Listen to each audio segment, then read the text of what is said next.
I didn't get, not in December, you didn't get it. Yeah. No, that's fine. Good evening. The time is now 5 o'clock. The Warwick Finance Committee is now in session. May I have a motion for acceptance of the minutes for the committee meeting held on November 6th, 2023? So moved. Second. All in favor? Aye. Thank you.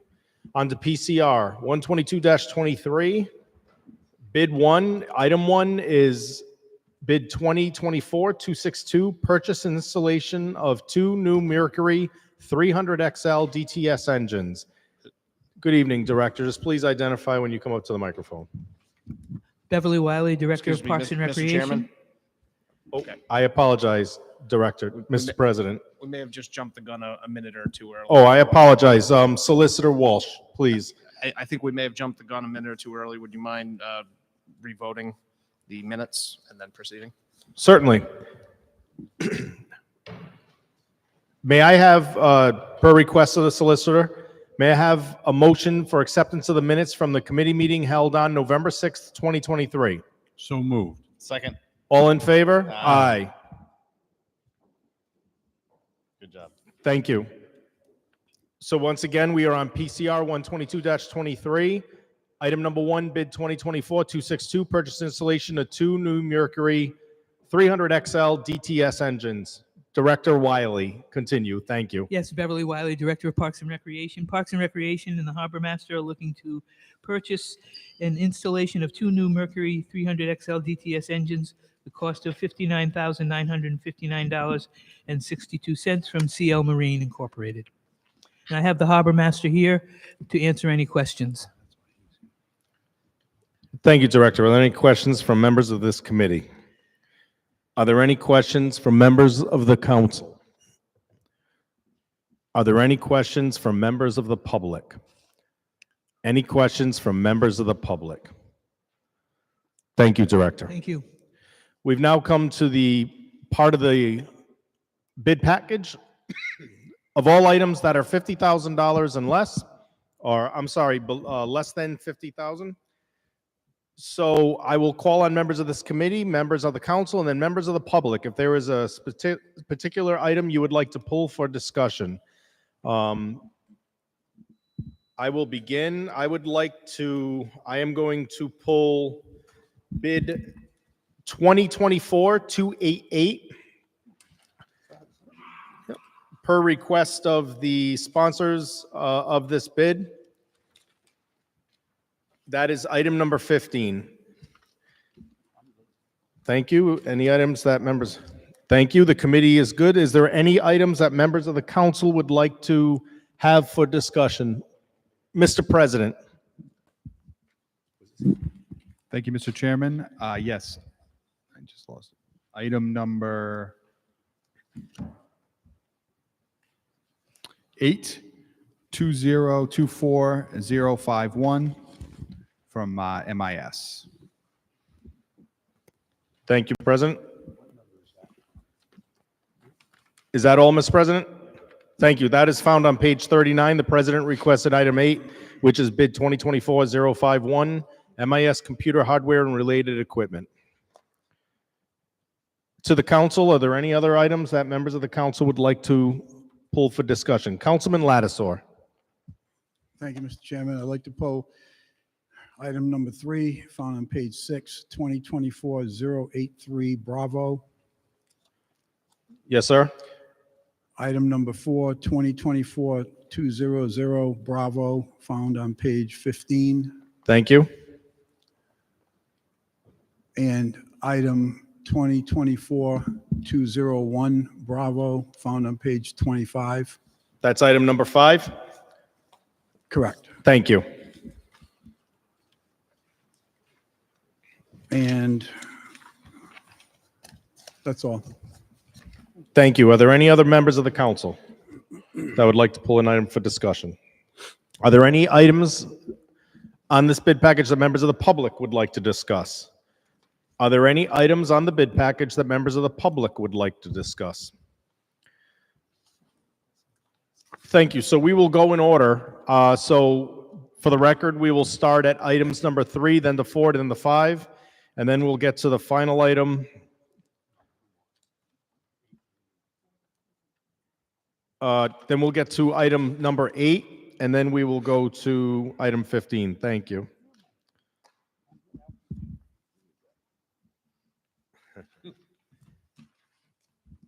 So first, we'll do bid 2024-8083 Bravo. That is DPW rebuilding or rebuilt exchange transmissions. This is a request for additional vendors. This is found on page 6. Good evening, Christy. Please identify. Good evening, Christy Moretti, Public Works. Thank you. Councilman Lattisaw. Thank you, Mr. Chairman. Good evening, Christie. Good evening. I don't have any questions. I just want to put it on the record that I object to this item, and I have in the past, and I will continue in the future, objecting to this process where the department is adding on vendors when vendors didn't bid. These are also vendors that oftentimes have bid in the past. I think this is a very bad precedence. I think it's bad business. It's encouraging people to not bid where vendors, for whatever reason, choose not to bid. And I think it's also putting the vendors who do bid at a disadvantage. This makes zero sense to do this. And if that's the case, why don't we just get rid of the bid process altogether and just go out and buy whatever you want from whomever you want? Because with vendors who are not taking the time to bid, I will never wrap it around my head that they should be considered for doing business on that particular item. So that's where I am on that one, Mr. Chairman. And by the way, I would like a PCR on that number, please. Okay, there was a request for a PCR on bid 2024-083 Bravo. I will ask for the PCR and then we will continue discussion. Madam Clerk? I'm sorry, what is that? Thank you. For the record, bid 2024-083 Bravo, rebuilding or rebuild exchange transmissions with the additional vendors is now PCR 123-23. Are there any further questions, comments from members of the council? Are there questions, comments from members of the public? May I have a recommendation by this committee on PCR 123-23? Second. I have a motion. I have a second. All in favor? Aye. Aye. Thank you. Next is bid 2024-200 Bravo, repair parts for snow plows to add additional vendors. This was requested by Councilman Lattiser. Let the record show that Christy from the last is still up. Christy, just identify if you don't mind. Christy Moretti, Public Works. Thank you so much. Councilman Lattiser. Thank you, Chairman. My position is the same on this. I'll be requesting a PCR on this item as well. Once again, I do not think it's in the best interest of the taxpayers or certainly vendors who are taking Thank you. the time to go through the The May I same finish? comments as, well, that you're repeating. So the same comments as the first but there one? might be something I want to add to this that I didn't include in the others. Is that okay? Are you going to call for a PCR? Then I would I like to am. call for a PCR. Give Yeah. me So a moment. You can call Is for this now when I PCR finish. 124-23? Mr. Chairman, I have not Excuse me, finished my Councilman, comment. Councilman. You asked for a PCR. I'm getting you a PCR. Please do fine. not interrupt the committee. Go ahead. Madam Clerk, is it now PCR 124-23? Thank you. For the record, bid 2024-200 Bravo, repair parts for snow plows to add additional vendors is now PCR 124-23. Councilman Lattiser is stating the same comments as the previous Can I Councilman finish my Lattiser. comments, Mr. Chair? Yeah, I just said Councilman Lattiser. Oh, thank you. So, as I said, I think this is just an unfair practice that has developed recently. I don't recall this happening, at least to the degree that it's happening now. And it's unfair to the vendors who are taking the time to do their due diligence, to put together the numbers, submit an official bid, and then we just arbitrarily appoint it to someone else who didn't do that due diligence. Thank you for that. Thank you. Are there any comments, questions from members of this committee? Comments, questions from members of this council? Are there any comments, questions from members of the public on PCR 12423, formerly bid 2024-200 Bravo? May I have a motion from this committee on PCR 124-23? Move favorable action. Second. I have a motion. I have a second. All in favor? Aye. Thank you. Next is bid 2024-201 Bravo, repair parts for sand and salt spreaders, additional vendors to be added. This is found on page 25. DPW representative, please identify. Christy Moretti, Public Works. Thank you so much. Councilman Lattisaur. Request a PCR on this, please. Thank you. Madam Clerk, may I have a PCR?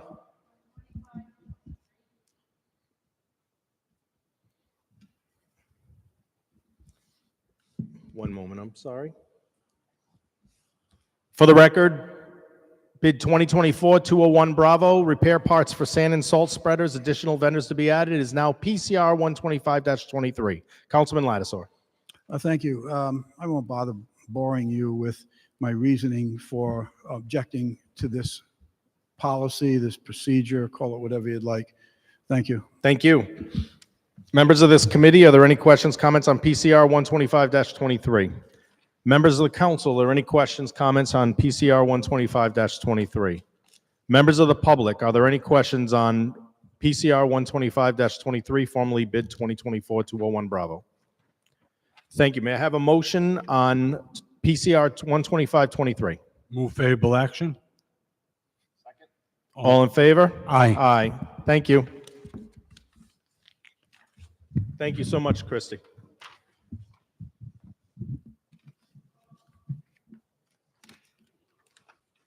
Next is item number 8. This is bid 2024-051. This is with MIS, computer hardware and related equipment. This is found on page 39. Director, please identify. Phil Carlucci, IT Director. This was requested by Council President McAllister. Council President, you have the floor. Thank you, Mr. Chairman. Good evening, Director. Good evening. Just looking for some clarification. This is ARPA fund expenses, correct? Expenditures? correct. And you're asking for an increase to the award. How'd the increase come about? The increase amount is for $10,719.05 to the original bid, which is our normal PC procurement refresh program that we do each year. It just uses the same set of vendors that are on the state bid that we go to. We obtain quotes from them and take the lowest quote for the current what's available. Great. So no service delays or anything like that is No, continuing sir. to roll. Okay. Thank you, Director. Thank you, Mr. President. Any further questions from members of this committee? Questions, comments from members of the council? Questions, comments from members of the public? Questions, comments from members of the public on bid 2024-051? Thank you. Thank you. Finally is item number 15, bid 2024-288. That is with the police department, shipment of firearms. That is found on page 57. Good evening, Major. Please identify. Good evening, Major Andy Sullivan for the Police Department. Thank you. And the reason why I pulled this was out of your request. Your request is to have a PCR assigned to this item. Yes, sir. Okay.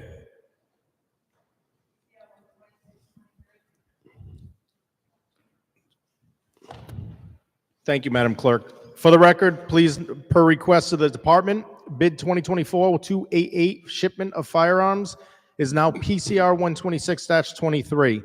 Major, could you please explain the request for the PCR? Okay, so the day we sent these firearms off through FedEx, we were provided a receipt. Late this afternoon, we received the actual invoice, and there was a $350.13 increase in that price. We began to explore how this price discrepancy is accounted for. And we learned that the shipping that they do at the FedEx location is an estimate. It's a best estimate that they can provide at that time until they can fully calculate the size, dimension, and weight of these 23 individually packaged rifles. Looking back at the receipt that they provided that day, it does have that disclaimer attached to it. Thank you, And- Major. So we're on the same page, and for the record, you are requesting to take this amount requested of $4,342.03, increase this bid $352.13 to a total of $4,694.16. That's correct, sir. Thank you so much, Major. Are there any questions from members of this committee? Are there any questions from members of the council? Are there any questions from members of the public? Are there any questions from members of the public? May I have a motion on PCR 126-23 with amendments? Move favorable action. I'll second that. All those in favor? Aye. May I have a motion as amended on PCR 126-23? Move favorable action as amended. Second. All in favor? Aye. Thank you. Thank you, Major. Thank you. Mr. Chairman, what was the new amount on that? Yes, sir. Councilman, the new amount is, and just for the record, I'm going to repeat a few things. Thank you. Formerly bid 2024-288 shipment of firearms is now PCR 126-23, and the new amount is $4,694.16. That is an increase of $352.13 from the original request of $4,342.03. Thank you. Thank you. Are there any further questions, just for good measure, from members of the council and committee? Further questions from members of the public? Thank you. The time is, correction. Yep, got to do that. So I apologize. May I have a motion for acceptance of the minutes for the committee meeting held on November 6th? Oh, okay. Sorry about that. Thank you. May I have a motion on PCR 122-23 resolution relative to bids? Move favorable action. Second. All those in favor? Aye. Thank you. On to the committee meeting. May I have a motion for acceptance of the minutes for the committee meeting held on November 6th, 2023? So moved. Second. All in favor? Aye. Thank you. Thank you, Council President, and everybody for your patience. Next is PCR 121-23, a resolution relative to issuing requests for proposals for the American Rescue Plan Act community projects. This is requested by Council President McAllister. Council President. Thank you very much, Mr. Chairman. This is kind of a rolling item when individual wards want to put in their requests for using of the neighborhood ARPA funds. I have some at this time. I'm taking the idea from Councilman Gephardt, and going to have three. I would like to put in for three of the speed signs, if you will, and I'm going to put them by the three schools in and around Ward 7 at Robinson, Greenwood, and Cedar Hill, strategically placed around there. As we all know, speeding is an issue in our city and in every neighborhood across the city, and these seems to help. And so I'm putting in this request, and I believe we have another councilman who also has a request that is part of this as well. Yes, sir. Councilman Lattiser, would you please also like to make some comments on this PCR 121-23? Yes, Mr. Chairman. So, excuse me, I'm requesting the solar-powered flashing signs that I recently had done at Sandy Lane to be put in at the Warwick Neck Avenue location, Lenox Avenue, which is at the Warwick Neck School. Thank you, Councilman. Are there any questions for members of this committee on PCR 12223? Questions, comments from members of the council? Are there any questions, comments from members of the public? Please, up to the microphone and identify. Oh, one moment. Director Carlucci will turn it on for you.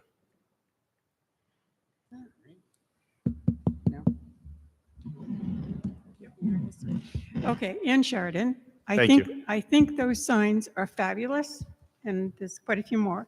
It would be helpful if there was a speed limit sign that was either attached to them or before them, because it's great to know how fast you're going, but people that don't know the neighborhood don't know how fast they're supposed to be.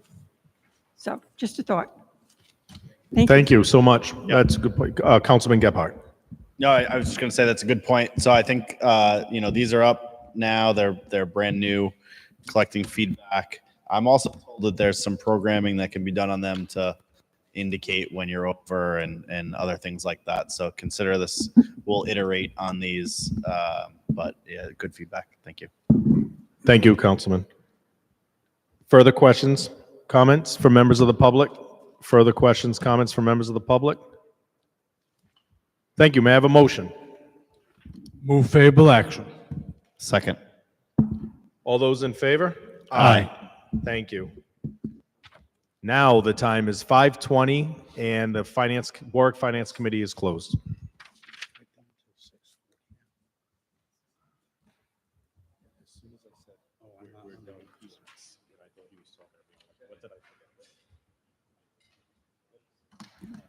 The next committee to meet is the Public Properties Committee, but that cannot take place until 6:40. So we will see you back here at 6:40. Per the council rules, we cannot start early, so we'll see you back here at 6:40.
The next committee that's going to meet is the Public Properties, Land Use Committee, and Community Affairs, and that can take place at this time. I'd also like to make a note that we do have public comment later this evening, and there's a sign-up sheet on the podium. Thank you. Mr. Chairman. Thank you. The City Council Committee on Public Properties, Land Use, and Community Affairs comes to order at 6:41 p.m. First up, we have acceptance of the minutes from the committee meeting held on November 6, 2023. Do we have a motion? Move favorable action. Second. All in favor? Aye. Okay, we have 5 items on the agenda. We will take them in order. The first 3 items we intend, or rather, it is our standard procedure to refer for a public hearing in front of the City Council as a whole. So if you are waiting to comment on those items, they may be heard in front of the City Council as a whole after 7 o'clock. So first up, we have PCO 21-22, an ordinance amending the zoning ordinance of the City of Warwick to implement the comprehensive plan by changing the zoning of certain residential properties to open space. City of Warwick petitioner, citywide, multiple locations. This is Council President McAllister on behalf of Mayor Picozzi. Thank you. I request move to a public hearing. Do we have a motion? Motion to move to public hearing. Second. All in favor? Aye. Second, similarly, we have PCO 23-23, an ordinance amending the zoning ordinance of the City of Warwick. Glenn Taylor and Mary Miga Taylor, petitioners. This is Assessor's Plat 365, Lot 166, also known as 49 Arnold's Neck Drive. Council President McAllister. I respectfully request we move this to a public hearing. Thank you. Do we have a motion? Motion to move to public hearing. Second. All in favor? Aye. And third, we have PCO 24-23, an ordinance amending Appendix A, zoning ordinance of the City of Warwick to conform with procedural and substantive changes in state land use laws, modify land uses and districts, and delete superfluous sections codified in the State Building Code. City of Warwick petitioner, citywide. Council President McAllister on behalf of Mayor Picozzi. Thank you. I respectfully request we move this to a public hearing. Thank you. Do we have a motion? Move to public hearing. Second. All in favor? Aye. All right. And now this next one up for second passage is Councilman McElroy. PCO 20-23, an ordinance amending the City of Warwick zoning ordinances, Cellco Partnership, DBA Verizon Wireless applicant. This is Assessor's Plat 332, lots 396, 397, 402, 403, and 470, also known as Winter Avenue off of Loring Avenue. Councilman McElroy, do we have a recommendation? Yes, I request favorable action, Mr. Chairman. Thank you. Let's see. First, do we have any discussion, members of the committee? No.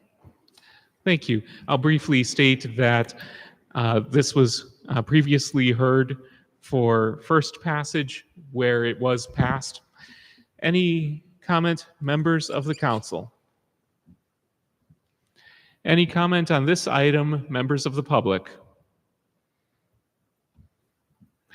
Seeing none, do we have a motion for second passage? Move favorable action. Second. All in favor? Aye. Aye. Favorable action, second passage. Last on the committee agenda, we have item 5, PCR 85-23, a resolution dedicating, forgive my pronunciation, Chippewa-Noxet. Thank you, Chippewa-Noxet Point as a municipal public trust pursuant to Rhode Island General Laws 45-36.1-1 et sequitur, and having conservation restrictions pursuant to Rhode Island General Laws Section 34-39-1 et sec. Assessor's Plat 221, Lot 94, also known as 25 John Wicks Avenue. Councilman Gebhardt. Yes, thank you. Request favorable action on this resolution. This is the second, or do you want me to pause? You can go. Okay, thank you. This is the second usage of the public trust enabling legislation in Ward 9 to preserve historic parcels. This particular parcel is beautiful, coastal, a tremendous amount of history. There have been military uses there as the home to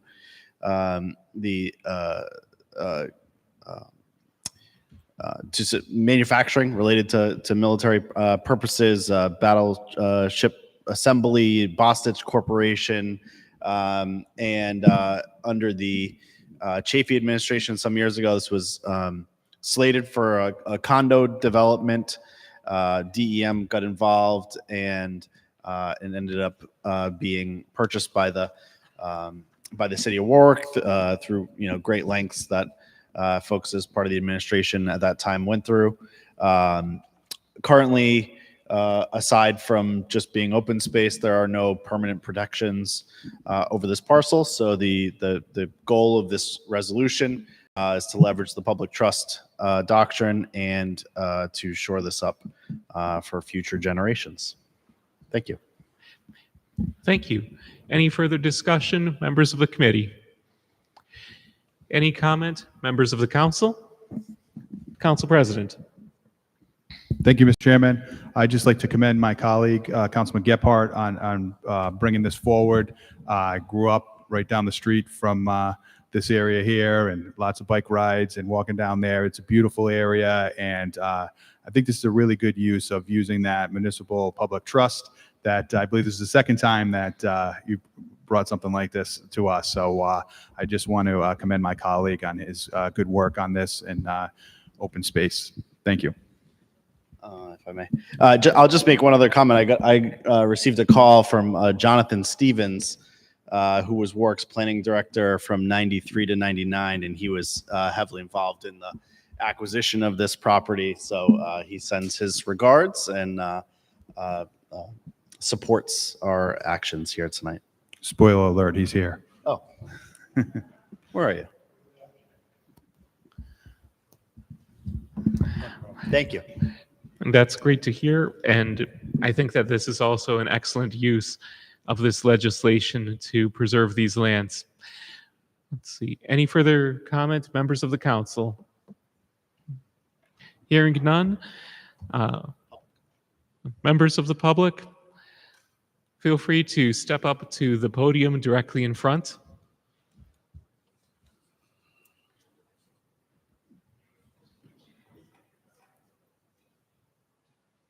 And please introduce yourself for the record and for the viewers at home. Thank you, Mr. Chairman. Jonathan Stevens, Planning Director for the town of Cumberland and formerly Planning Director for the city of Warwick from 93 to 99. For the record, personally or professionally, I'm in support of this measure, although I think you got to be very cautious in the way you apply this.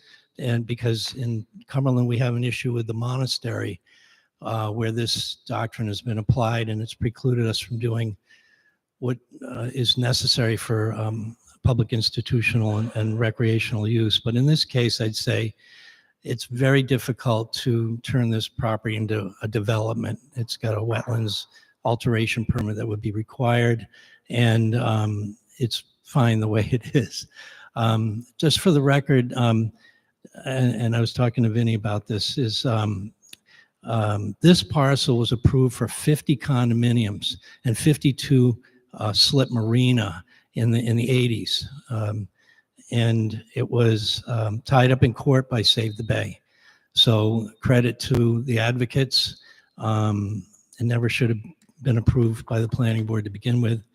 And so there was some anxious property owners that contacted the Chafee administration early and said, can we sell this to you? And so we negotiated hard. We got the Nature Conservancy to kick in $175,000. DM wasn't involved. But we were able to acquire the property for $485,000. And then we found out there was a cloud on the title that took another year, but it's a terrific accomplishment, and no thought was really given to rezoning it or putting a limitation on the development. Yes, it's an accomplishment that 30 years later, it's great to see you take this action. Thank you.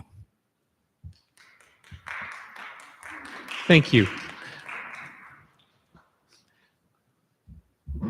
Richard Langseth, Budlong Farm. I just want to support Vinnie's efforts about taking down no parking signs in the area, and that as the city moves forward with this, have adequate parking for the people on street. I would appreciate that very much. Thank you. Mr. Langseth, there is a nice small parking area down at the entrance to this open space. There's actually a nice walking trail through, and the Wildlife and Conservation Commission has gone through and tagged trees with signage, so you know what types of trees there are. I think there's 20 or so signs. It's great for the kids. Bring them through and show them the trees and all that. There's not much opportunity nearby for street parking. This is the way this. I don't know if you're familiar with the neighborhood, but the streets are pretty narrow around, but there is a fair-sized parking area for probably 8 to 10 cars down there. So it's very accessible. Right. Well, I think the city should take an effort to make as much on-street parking available as possible. We agree. Thank you.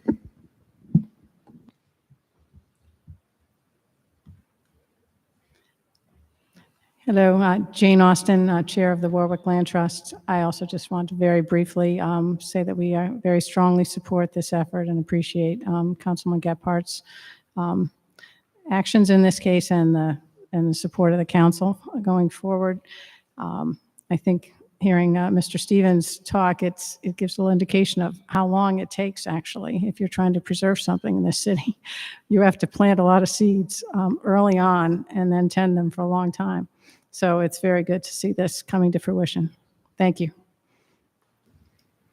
Well, Mr. Stevens arguably did the hard part, which is the pulling together the $400,000. We get to do the free action here tonight of passing the resolution. So, but thank you, Jane. And I'm remiss in not mentioning earlier that the Land Trust did provide us with a letter of support for this as well. So thank you to the Warwick Land Trust for their support.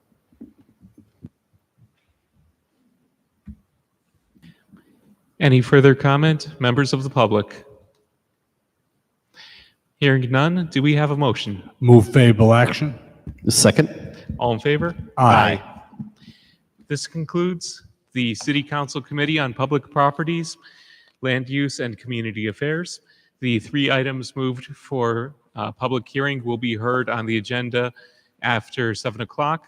And in the interim, there is a sign-up sheet for general public comment up to 5 minutes that is at the podium. Someone has to sign up before 7 o'clock. And that sign-up is not necessary if desiring to comment on the items being heard as part of the public hearings this evening. Thank you.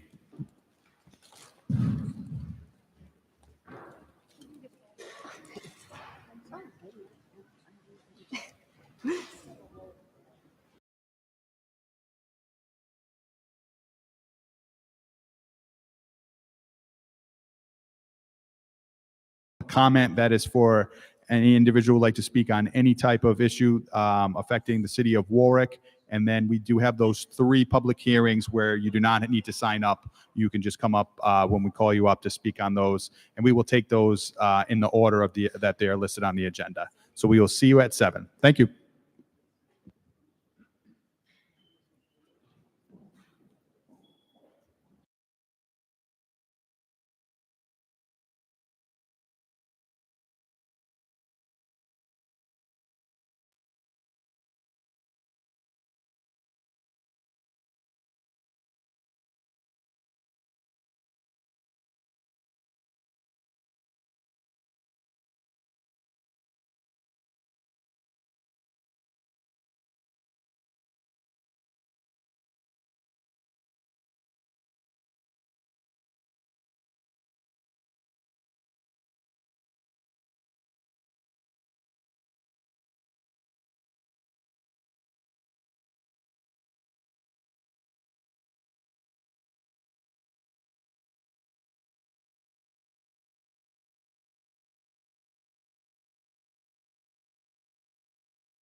Good evening, everyone. I call the City Council meeting for November 20th, 2023 to order. The clerk will call the roll. Mr. McAllister? Here. Mr. Foley? Mr. Gephardt? Mr. Howe? Here. Mr. Lattiser? Mr. McElroy? Here. Mr. Ricks? Here. Mr. Sinapi? Ms. Travis? Here. 9 present. Thank you. Councilman Howe, will you please lead us in the Pledge of Allegiance?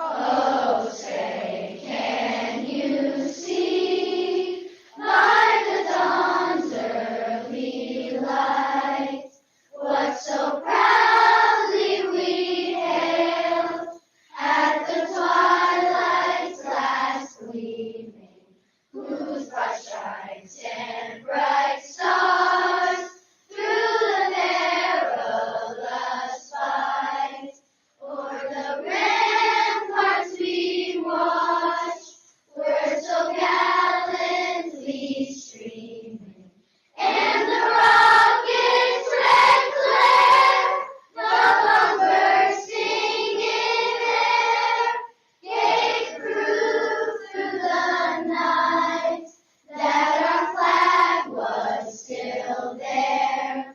Oh, say does that star-spangled banner yet wave o'er the land of the free and the home of the brave?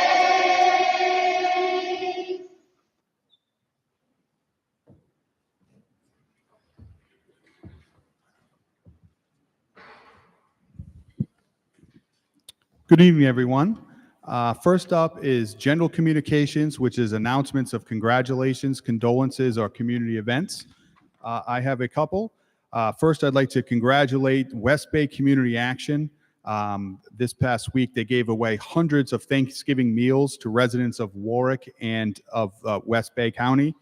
Not just a turkey, but they gave away full meals. Cars were lined up, and volunteers put the meals into each car that drove up, and it was raining on that day, and they still got in there. So I just want to congratulate West Bay Community Action and all the individuals and residents who donated to West Bay, so they were able to buy hundreds of meals for Warwick residents. I'd also like to make an announcement that the city is lighting the tree in front of Fair Arena on December 2nd, Saturday, December 2nd. There will be a number of different events from 5:30 to 8. They'll do the tree lighting, there'll be carolers, there'll be food trucks, and free public skating at Fair.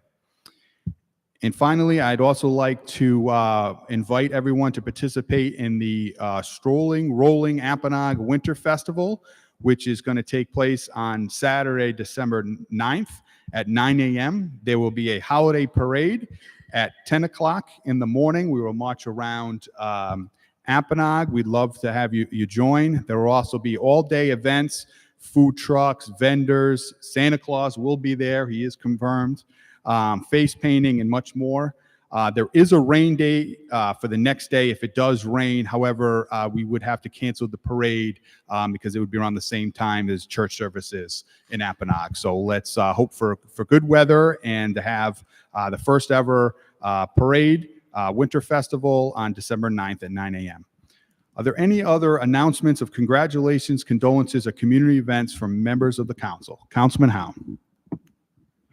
Thank you, Mr. President. Very quickly, I would like to say thank you to West Bay Community Action for always assisting those who may need that little extra help during Thanksgiving. And unfortunately, there's more than not unfortunately, but there are more than I know to name. I've seen a lot of vehicles around. I've seen a lot of people in the shopping malls, in the shopping stores, looking for different things, preparing for these holidays, volunteers that are willing to do things and give time above and beyond their home and their table to help those who might need a help, whether it be a senior citizen who has no mobility to leave the house, or whether it be a family of someone who's in the hospital. There's been a massive uptick in people getting back out and doing these activities. So I just wanted to give a heartfelt thank you, and I want them to know that their actions are noticed.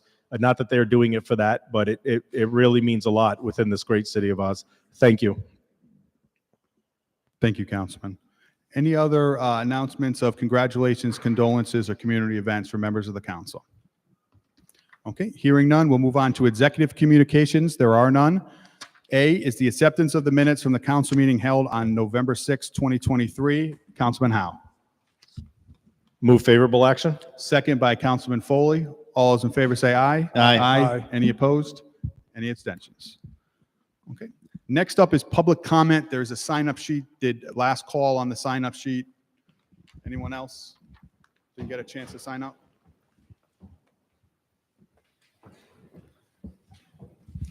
I'm just going to read the, while she signs you up. So this is public comment, Rule 41. After general communications and prior to the consent calendar, at the last regularly scheduled meeting of the City Council each month, there shall be a period of time not to exceed 30 minutes, during which citizens may comment about Warwick City government issues subject to the following stipulations. A, the total period of time for public comment shall not exceed 30 minutes. Comments need to be brief in order to allow as many citizens as possible to participate. Each citizen signed up and present shall have not to exceed 5 minutes to speak, provided, however, that if more than 6 citizens are signed up and present, the 30 minutes will be split evenly amongst speakers. Time shall not be transferable among speakers. The topics for comment shall be issues directly affecting city government. City council members will not respond to questions during the public comment period. The public comment session will terminate at the expiration of the earlier of the speakers concluding their allotted time or 30 minutes. Waiver of this provision requires a unanimous vote of the council.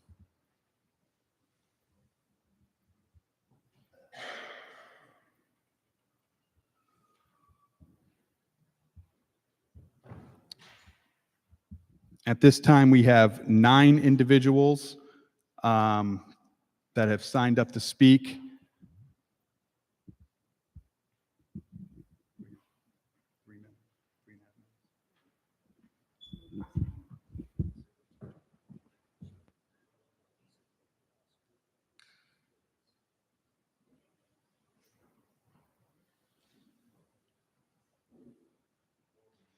We have eight individuals that have signed up to speak. The first speaker this evening is Phyllis. And could we just make sure the mic, the Sergeant of Arms couldn't make the meeting today, so we just want to make sure the microphone is on. I'm good. Thank you. Hi, so my name is Phyllis Stafford.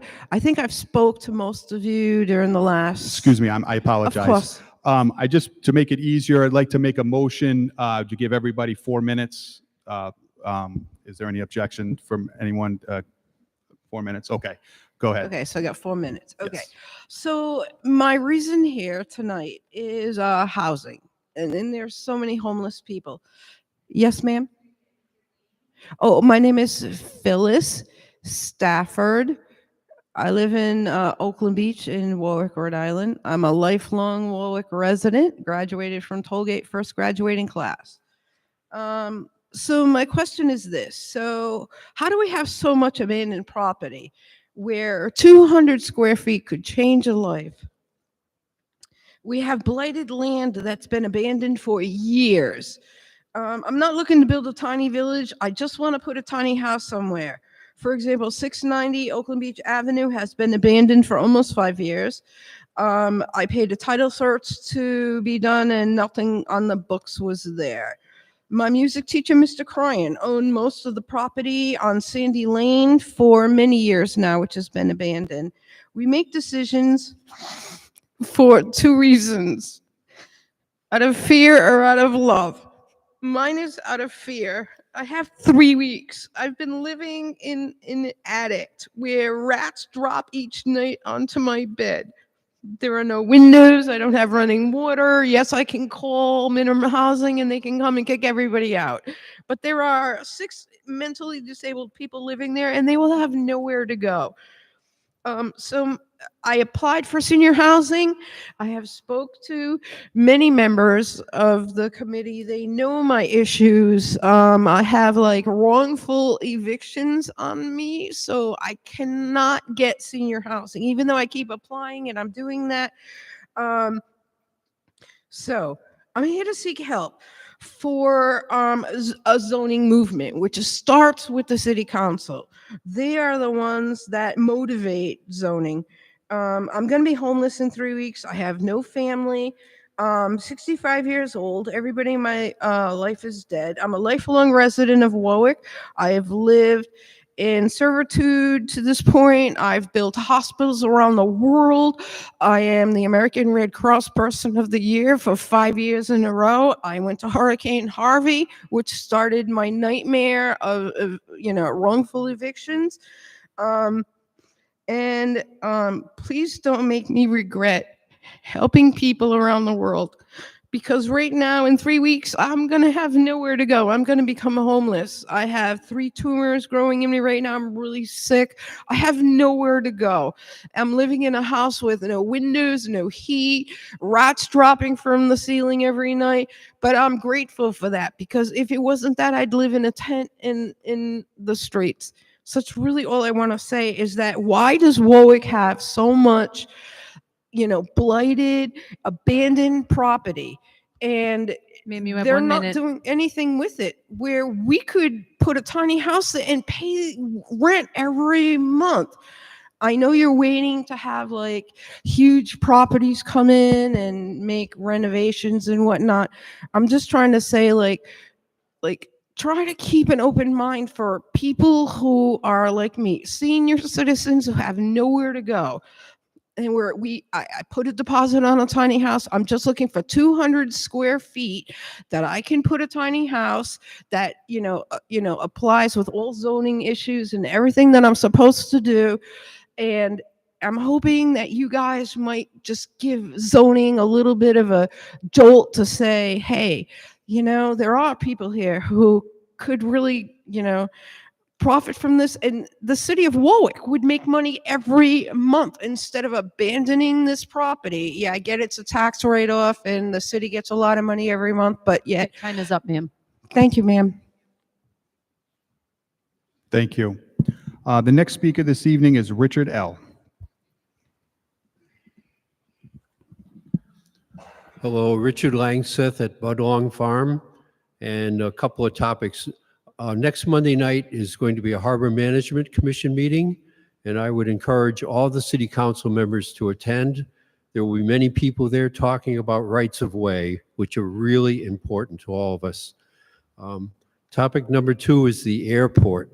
I understand that the engineer from the airport wrote to the city demanding that the city sell streets east of Palace Avenue so that they could put in noise mitigation for this new freight port, if you will. And I just want the city council to understand that there are many people who use these streets. They walk their dogs on these streets. They drive down to the airport on them. These streets are for public use.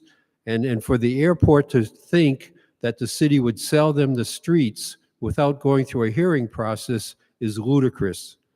The state requires that the city council notice a hearing and hold a hearing, and the people can describe how they use the streets, and then the city council can see if the streets are not being used, and if they're not being used, then be abandoned. That really has to happen. Very, very important. And the lady who was there before me touched my heart. We really need to do things for people, smaller lots, There are many smaller lots in Warwick that could be used. And I know we're going to have a hearing about it later, but I just thought I'd bring that to your attention now. Thank you very much. Thank you, sir. The next speaker is John C.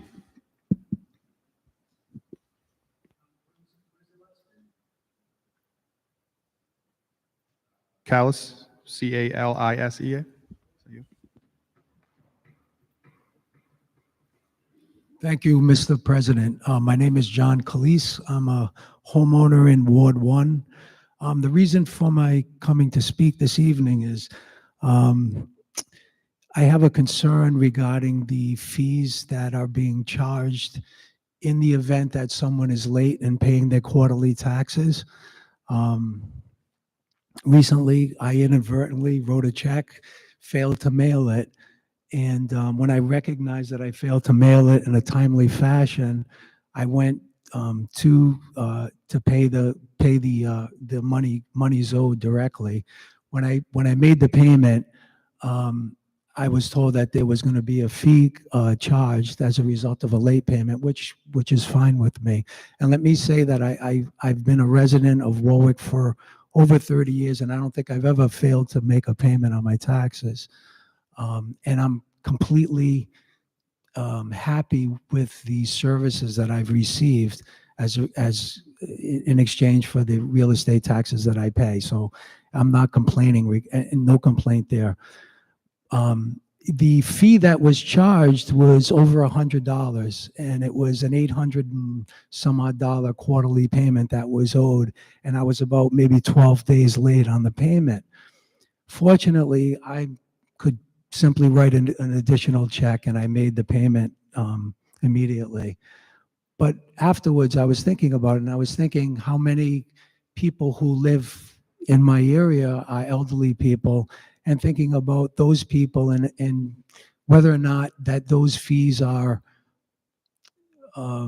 targeting a population of people who may be falling behind, and those fees, whether or not those fees really are exorbitant. And I just want to put that out there because, like I said, I could pay the fee, but I know many people who can't. So I just want to share that for your consideration. Thank you. Thank you, sir. The next speaker is Roger C.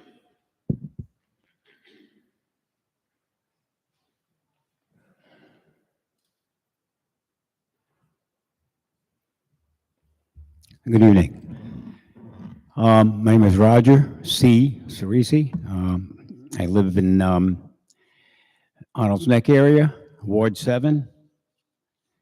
And before I start, sir, I just want to know if those pictures were passed around. Those pictures are worth. What's that? So as everybody else had a chance to look at them. So that's a big part of what I want to talk about. Because seeing is believing, and a picture is worth 1,000 words. So I like them to look at the pictures of the area that's being destroyed in my neighborhood, if that's okay. Sir, the stage of the evening that we are in right now is a special type of public comment called Rule 41, where it is an opportunity for you to speak on anything. Okay. The interactive conversation that I believe you may be seeking is later in the evening on that particular project. You mean later in this evening? Yes. So I'd have to hang out to the end. No, I'm just asking. That's the process. So, clerk, you can resume the time. Just want to explain where we are. Okay, I appreciate that. I've been going back and forth with Mr. Councilman, Mr. McAllister, about the area in the Arnold's Neck area coming down from Midgley. Can I have those pictures back? Because I have some notes on those. Sir. And it's all about the area in Mary's Creek. We'll pause your time, but this is the last time we're going to pause your time. You have as much Yeah, time as thanks. everybody else, but. So Mary's Creek, I'm going to make this fast. Mary's Creek is a protected environment. They have birds there, animals, and that's why I wanted you folks to see these pictures. I've been there for 17 years, and I've never seen so many cars parked there, trucks taking pictures, ruining the vegetation, blocking traffic, and the emergency vehicles or any other vehicle can't even go down that road. And there's one blind turn when you go around that you can't even see till you get. I have pictures of like 4 or 5 cars on that road. The road's not even big enough for 2 Priuses, which I have one. Neither does the bridge.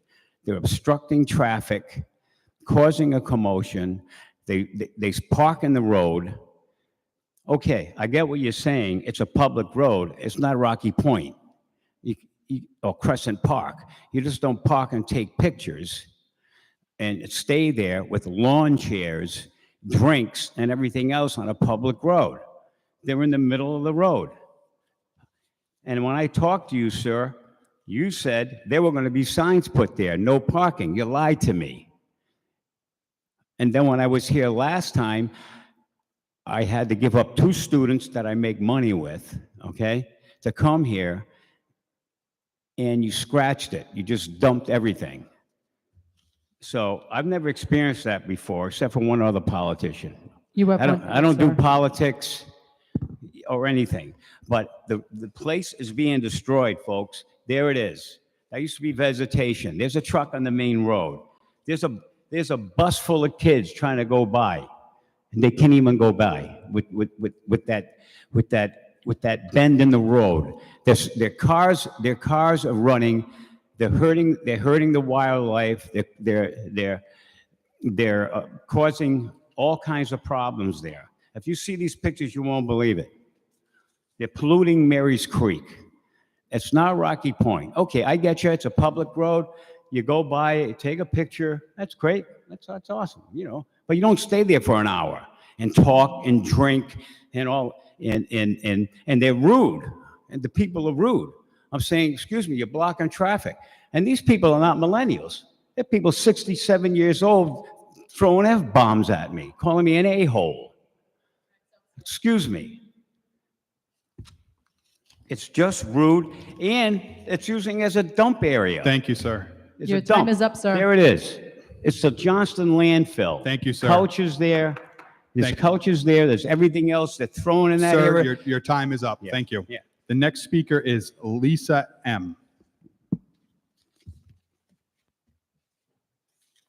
And you went back on your word. You lied.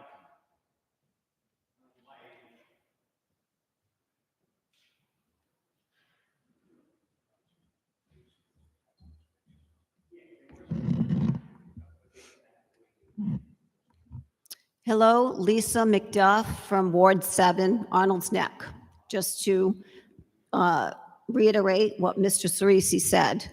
I've been a resident of Warwick for 27 years in the same house, same area. And I see it deteriorating year by year with no assistance from anyone, no matter who I've reached out to. DPW, DEM, CRMC, Steve McAllister, and I can go on, and also Mayor Picozzi. So here is just one piece of garbage, not even garbage, landfill material that I have picked up. Okay, every week I'm picking up garbage and landfill debris along Mary's Creek. Here's one. How would you like this in your yard, in your area, where you live, where you want to feel safe? Here's one. Okay? This, everyone. This is just a piece of what we have to deal with in Arnold's Neck, along with a bag full of rusted sockets or whatever they may be. So that's just one. There was a couch there left 2 weeks ago, okay? We had to call minimum housing. My husband and I are the only two in the neighborhood who really care about Arnold's Neck and Mary's Creek. Okay? I can go on, I can reiterate what he's already said, but Mr. McAllister, you went against what you said. You were going to take care of the issue. I'm driving down the road and we're getting cars parked on each side of Midgley Avenue, going left, going right, north, south. We can't get by, okay? We sent you pictures of a fire engine trying to get by on Midgley. School buses, the water authority, so much, and you're ignoring it. I'm just getting very, very upset. I just want you to make it right. I want to be safe and happy in the house I bought. And you're preventing that from happening. You're letting people litter. You're letting them take over the area with trash, sitting on lawn chairs on a public road. It's a public road to be driven on, walked on, with people with their kids and their dogs, and now it's turned into a dump. So I look to you to make it right.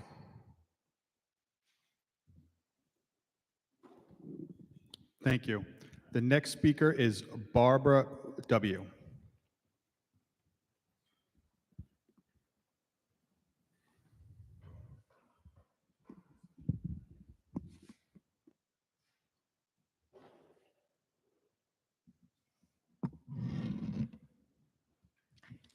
What? Hi, folks. Happy to be back. I want to thank the council for taking up a lot of the environmental issues that some of us have been asking about for many years. I may speak to that later. For this particular couple minutes, I want to start by thanking Councilman McAllister for his letter to the editor in the Beacon last week. I think we need to be talking much more about the environment in this city.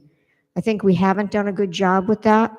I think some of you care about some things, maybe in your own wards, but we need to think about the city as a whole, and I don't really see that happening. The climate crisis is a disaster waiting to happen. My generation has completely screwed up our planet, and it is dying. And unless you, in your generations, and probably your children and maybe grandchildren as well, take different actions, we're not going to have a healthy or even an alive planet. We're losing 1 million species. What right do we have to make 1 million species go extinct in our lifetimes? We shouldn't have that right, but we do it every day by our callous behavior. So I'm asking that you follow up and pay more attention to the environment in the city. We should have solar on all public building rooftops. We shouldn't have to pay electric bills. We should have solar panels on the rooftops or on the parking lots. We should be doing a lot more of that kind of proactive stuff, which isn't even progressive anymore. It's just common sense, and we're not doing it. I don't think we're doing enough to protect marshes and creeks and rivers and waterfront. Some of the comments made here tonight are accurate. People are destroying those areas. They don't treat them with respect. And so the more you try to save, and I strongly applaud you for all that, it doesn't mean it will be saved in perpetuity. It means it gets a respite. And we need to think longer term about all of these issues. And I'm hoping that you will, that you all will. And if there's anything I can do to help, I'll certainly do that. And I thank Councilman McAllister for that letter to the Beacon. I think that's a good first step. And I hope we all can do more to help Warwick survive, maybe thrive, but I don't know, that might be a little too late. But anyway, thank you. Good to be back. Thank you. The next speaker is Rob C.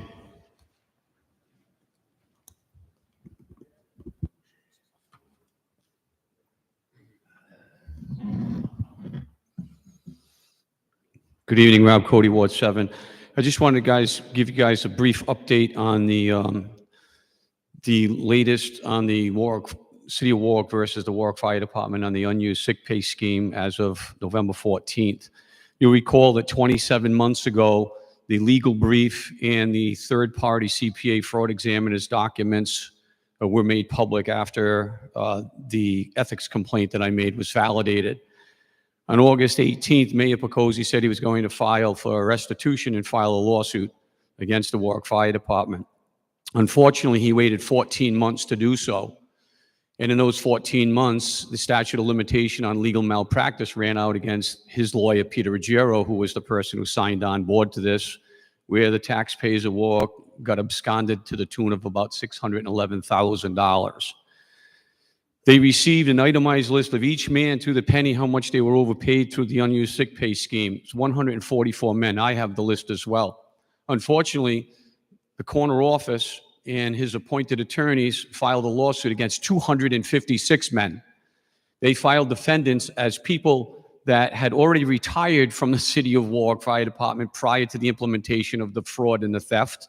And they also named defendants of people that had not even been employed by the City of Warwick when the theft scheme ended. So now they had to dismiss that. It took 14 months, and not all of the people were served.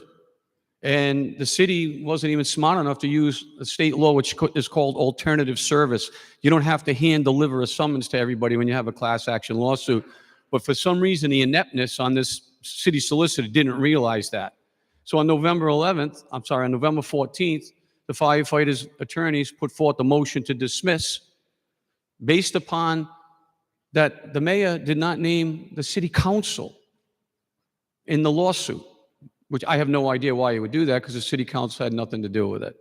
The point is now I'm hearing through my people that the mayor is going to say, oh, we're not going to pursue this anymore because it's going to cost too much to serve everybody all over again, all 144 people.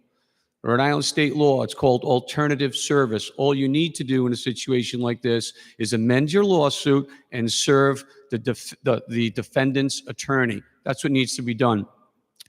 What I can't understand for the life of me, a first-year law student would have done something different. Like I said 27 months ago, you immediately garnish the wages of the firefighters that stole money from these people, these taxpayers, and then you file a malpractice lawsuit against Peter Ruggiero and let the City of Warwick Fire Department sue the city.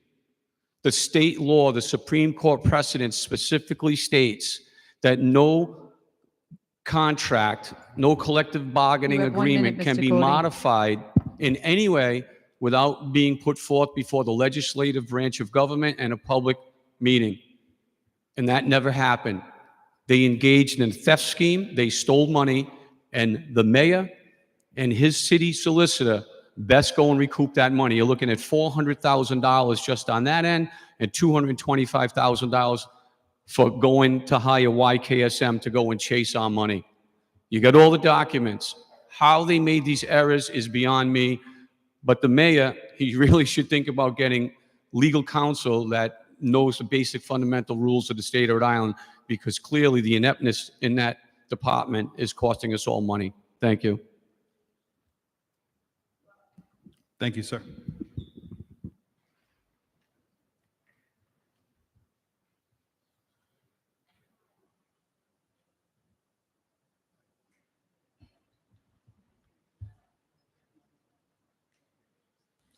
We have one more speaker.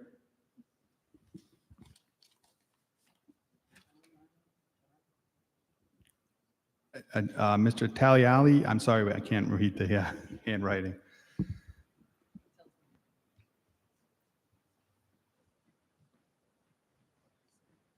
Thank Apologize, you. sir. Good evening, neighbors. Jim Italiani in Ward 6. And The First Lady who talked tonight, I think, touched most of our souls. Yet the ongoing comments from this podium tonight was that things in this city have not been getting done for a very long time. Everyone who came up here tonight has been up here before about talking about the same old issues, and nothing is getting done, and things are getting worse. And it seems like if somebody comes up here and comments on it, that's the death toll, and then nothing gets done. I've been up here talking in the last 2 years twice. I've talked to, I'm in Ward 6. I've talked to my councilwoman twice about this. I've talked to the mayor's office about things getting worse, particularly city property, particularly things with trash, particularly with things like it being unsafe for children to get on and off the school buses. Thank goodness, Ward 5 councilman, I read your article in the paper about your concerns about the safety of our children. I haven't been able to do anything in my neighborhood. I've only been at it for 4 years, and you guys are deaf. Finally, what happened in my neighborhood is the school bus driver moved the location because the city wouldn't do anything about it, and it's worse today. The last time I called my councilwoman about 4 months ago, and she's yet to return my call. Neighbors, we have to do something as citizens to get our elected people to do something for us, or we need to get new people. Thank you. Thank you. Next up, we're moving to number 1, which is the consent calendar. We're back on the agenda here. Number 1 is PCR 122-23, resolution relative to bids. Committee report, finance. Favorable action. For action, Councilman Howe. Move favorable action. Second by Councilman Foley. Go ahead, Councilman Howe. Thank you, Mr. President. Bid 2024-262, 2024-287, 2024-225, 2024-226, 2024-051, 2024-253, 2024-271, 2024-252, 2024-272, 2024-257, 2024-230, 2024-276. That concludes the bid calendar, Mr. President. Thank you. Are there any questions or comments that were not asked earlier this evening in the Finance Committee? Hearing none, the clerk will call roll for favorable action. Yes. Yes. Yes. Yes. Yes. Thank you. Consent calendar passes. Councilman Howe, I believe 4 items were removed from the consent calendar. Councilman Howe, first one. Formerly bid 2024-083 Bravo, now PCR 123-23. Committee recommends favorable action. For action, Councilman Howe. Favorable action. Second by Councilman Foley.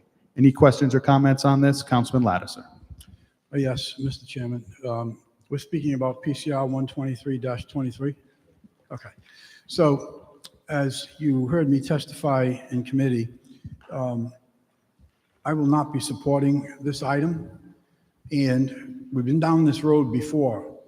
I've discussed ad nauseum about departments, or I should say, various departments moving to award bids or include them as vendors when they didn't bid on the book of business in the first place.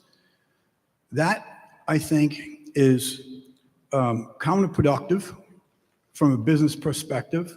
Makes no sense whatsoever why one would want to go against the bidding process. Certainly would, in my opinion, be extremely problematic to the vendors that do bid. They take the time to go through the efforts of formulating a bid, to doing the paperwork, to submitting their bids, so they can be considered as a vendor of this city. And then The department heads, or head in this particular case, says, you know what? We need to expand the vendor list, and we're going to go ahead and include vendor or vendors who never bid on it at all. I don't know why vendors don't bid. Perhaps there's this thought process now with this type of thing occurring that, well, you know what, maybe we don't have to divulge our numbers right now because we may get selected as a vendor anyways. So why go through the motions and the work and the time and the cost of submitting a bid? I believe that's wrong. You don't want to take the time to do the bid, you don't want to participate in the bid process, then you don't belong in the bid process. So I will be voting no on this item. Thank you, Mr. President. Thank you, Councilman. Any other questions or comments that were not asked earlier this evening in Finance Committee? Hearing none, it's been moved and seconded for favorable action. The clerk will call roll for favorable action. Yes. Yes. Yes. Yes. No. Yes. No. Mr. Sinapi? Ms. Travis? No. 6 yes, 3 no, motion passes. Thank you. Motion passes. Second item that was removed from the consent calendar, Councilman Howe. Bid 2024, 200 Bravo, repair parts for snow plows to add additional vendors, now PCR 12423. Committee voted favorable action. For action, Councilman Howe. Move favorable action. Second by Councilman Foley. Any questions or comments on this? Councilman Lattiser. Thank you, Mr. President. Again, for all the reasons that I stated earlier, and I could certainly sit here from a business perspective and elaborate on this a lot longer, but I'm not going to do that. I think that this is a bad business practice. It is unfair to the vendors that go through the process to be selected and chosen as a provider of services. I will be voting no on this as well. Thank you. Councilman Sinapi. Just feel like this bears noting, especially with all the people we heard coming up and saying that there's certain things in the city that has not been getting done despite their complaints requesting it get done. From a practical perspective, we're talking about bids that would likely have to go back out to bid again if they're not being handled the way they're being currently handled, which means all the items that are trying to get resolved by those bids will not be resolved, and it will keep happening. And many of us on the council are aware that over the years, we've had a harder and harder time, and it's not just us, it seems to be statewide, with getting vendors to respond on RFPs. So yes, we're in an unfortunate situation by those circumstances, and it seems like this is the best way forward for now, with making do with what we can to get things done, as opposed to just putting more and more on the back burner. And how do you explain to a resident, oh, we didn't do X, Y, Z because we need to go out for bid again? We could have done it, we could have handled it, but it wasn't ideal, so we just kicked it again and again. I mean, I get it, it's okay to and fair to complain that this is not the way we want it done. It's not the way probably anybody wants it done, but it's the way it's getting done because currently that's the way it has to get done. So at that point, I feel like the pragmatic approach is the best approach. Thank you, Councilman Sinapi. Any other questions from anyone? Councilwoman Travis. Thank you, Mr. President. Things are not getting done through the city in a lot of wards, and it's not even to do with the vendors. I got a perfect example of someone saying that nothing get done.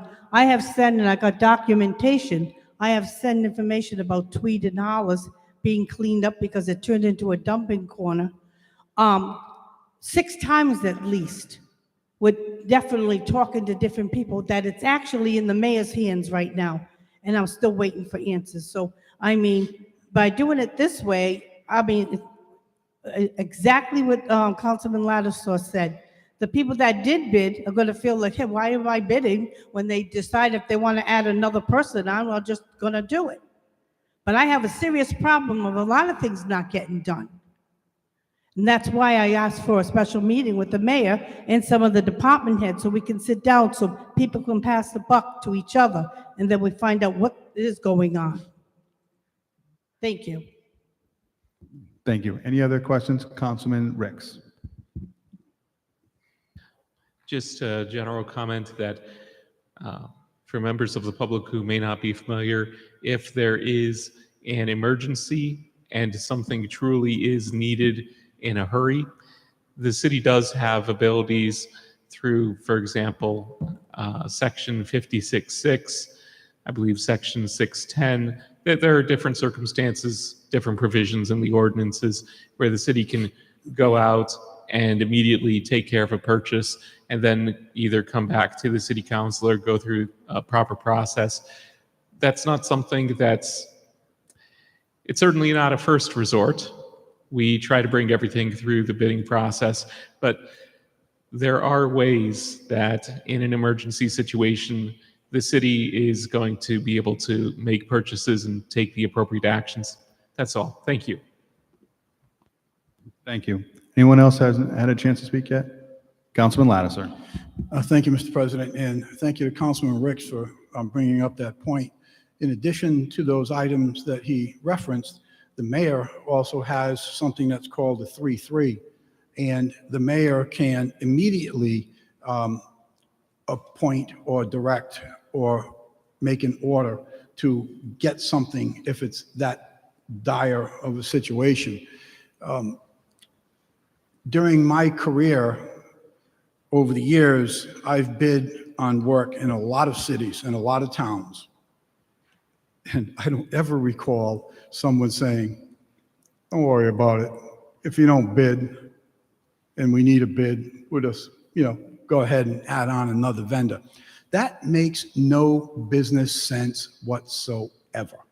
It just destroys competition. It discourages people from going through the process of bidding. And by the way, in the 11 years that I've been here, this is something that I've only seen recently starting to occur. I don't recall this type of thing happening up until recently.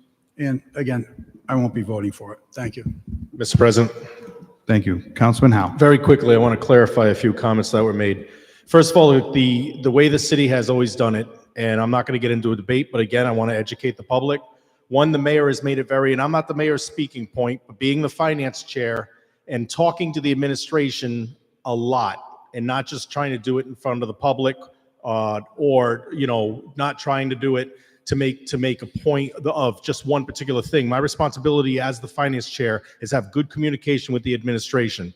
The mayor has made it very clear he will not use 56.6s or 3-3s because he prefers to go through the public comment and the proper process of including the city council in all decisions.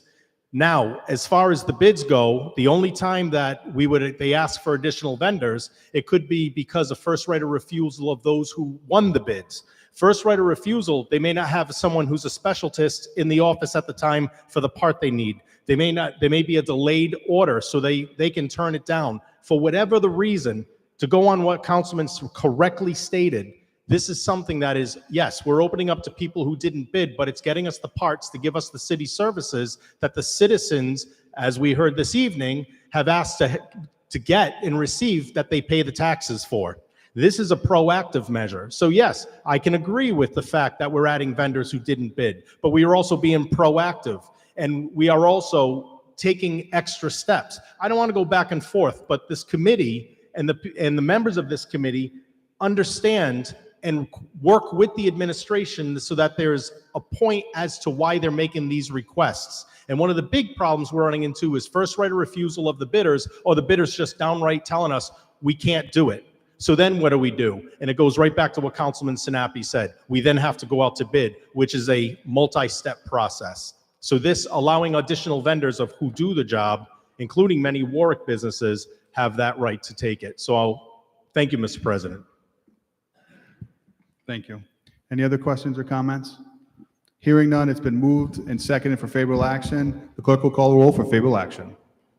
Mr. McAllister? Yes. Mr. Foley? Yes. Mr. Gephardt? Yes. Mr. Hawes? Yes. Mr. Lattiser? No. Mr. McElroy? Yes. Mr. Ricks? No. Mr. Sinapi? Ms. Travis? No. 6 yes, 3 no, motion passes. Thank you. Motion passes. The third item that was pulled from the consent calendar, Councilman Howe. Bid 2024-2001 Bravo, repair parts for sand and salt spreaders, additional vendors. Now is PCR 125-23. Committee recommended favorable action. For action, Councilman Howe. Favorable action. Second by Councilman Foley. Any questions or comments on this? Councilman Lattiser. Thank you, Mr. President. I'd also like to point out to members of the public that particularly over the past couple of years, I've also supported this particular thing where the departments, particularly with tires and auto parts and other strategic pieces of equipment, the department heads have been awarding the bids to numerous vendors. In some cases, we might have 3 or 4 or 5 different vendors. So to put a point that, well, this is some, if a bidder decides they don't want to do it, we're kind of like, all alone. We need to do something else. I don't believe that to be the case. In the issue of the numbers, so when you don't even know what the bid is, or you don't know what the numbers are, or that new vendor who did not bid is given a contract, we have no clue what we're paying for. We have no idea. Were they below the low bidder? Were they above the low bidder? Were they with a high bidder? Makes no sense. I will not be supporting it. Thank you. Thank you. Any other questions or comments? Councilman Howe. Mr. President, just for the record, this additional vendors is being awarded for repair parts for sand and salt spreaders.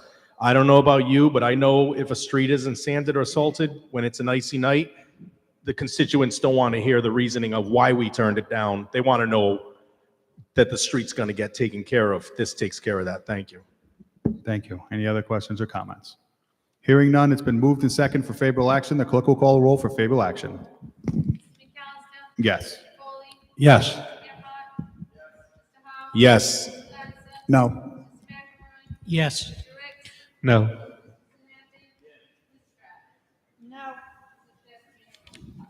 Thank you. Motion passes. The fourth item that was pulled off the consent calendar, Councilman Howe. Thank you, Mr. President. Bid 2024-288 is now PCR 126-23, and that was moved favorable action with amendments. Okay, for action, Councilman Howe. Favorable action with amendments. Second by Councilman Foley, and if you could just state the amendment. Yes, sir.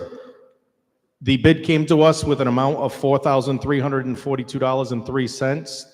The police department requested an increase due to an invoice of $352.13, therefore making PCR 126.23 a total payable amount of $4,694.16. Okay, that is the amendment. Any questions on the amendment? Okay, hearing none, the clerk will call a roll for favorable action on the amendment. Yes. Yes. Yes. Yes. Yes. Yes. Okay, Councilman Howe, would you like to move that favorably as amended? I make a motion favorable as amended. Second by Councilman Foley. Any questions or comments? Hearing none, the clerk will call a roll for favorable action as amended. Yes. Yes. Yes. Yes. Yes. Yes. Yes. Thank you. Motion passes as amended. Okay, now we are moving on to referred business. So these will be the 3 public hearings. So I just want to make a couple of statements on the process so everyone is aware, and then we will open these up. So we're going to take each one individually. So we'll go through the entire one. If it's up to the council at the end to take a vote, they will take a vote. We will finish that, and then we'll move on to the second one. Again, we'll have to open it up for a new public hearing. We'll go through the process again. I ask that any individuals that are speaking, just please speak into the microphone and clearly state their name and where they live. We have a stenographer here, so please speak slowly and into the microphone. So the way that we have the process here is we will get a committee report. We will get it second. We will open the public hearing. We will then have a petitioner come and present the item before us. Then I will ask council members if they have any questions. Once the council have asked their questions, I will then open it up to the public. We will first ask if there are any individuals to speak in favor of the project that's before us. We will then ask if there's anyone here that speak against the project that is before us. And then we'll also have a third opportunity if any individuals that are here that would like to be heard on the project one way or the other. So everyone will have an opportunity to speak. You can speak on all three if you would like as well. So first up this evening is PCO 21-21, an ordinance amending the zoning ordinance of the City of Warwick to implement the comprehensive plan. Committee report, land use. Recommend opening public hearing. Okay, second by Councilman Foley and Councilman Howe. All those in favor of opening a public hearing, say aye. Aye. Aye. Any objections? Any opposed? Okay, we are now in the public hearing. Is there anyone here to speak on PCO 21-22 from the administration? This is Council President on behalf of Mayor Picozzi, so this will be the administration that will present this. Good evening, Tom Kravitz, City Planning Director. This particular hearing is in regards to zone changes. In particular, there are a number of properties that are city-owned that are either under passive recreational uses, active recreational uses.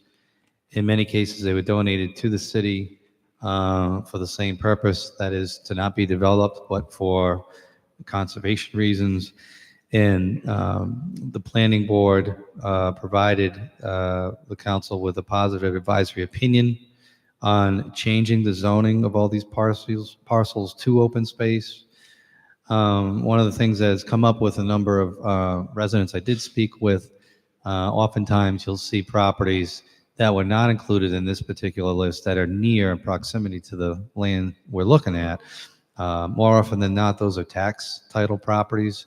We left those off the list for now, and we're just dealing with city-owned properties. So you'll see the likes of like Rocky Point, Dolly Farm, parcels up in Pascagoula's Cove, and a number of different parcels that are in the list that you have. So without, belaboring it, I'm here to answer any questions, and maybe we can get to the hearing. And you did actually get input and support from the Land Trust. I think there are members here who can speak to this as well. And I'll be here to answer any questions. Thank you, Director. And as you stated in the package that was made available, you can see all the properties that we are talking about. Are there any questions from members of the council on PCO 21-22? Councilman Ricks. Thank you. First, I would like to thank our planning director and the planning department for all of their work on this. And of course, the Land Trust and its members who also put in work on this and really helped to be that impetus to take a closer look at all of these different parcels. In particular, I know that Mike Zarum and I had some conversations on this early on, and I'd like to thank him for really being one of those people who put it on my radar. And I know that, on paper, it looks like just a list of an Excel spreadsheet. It looks amorphous. It's multiple pages long, and it doesn't look like much when it's sitting here on paper, just an Excel spreadsheet or the like. But you know what? These are literally hundreds of properties that we can now have a much more solid guarantee that these open spaces are going to be properly preserved forever. Thank you. Thank you, Councilman Ricks. Any other questions or comments from members of the council at this time? Okay, hearing none, I'd like to move to the public hearing. Okay, so it is open at this time. So we're going to ask the speakers to speak at this podium.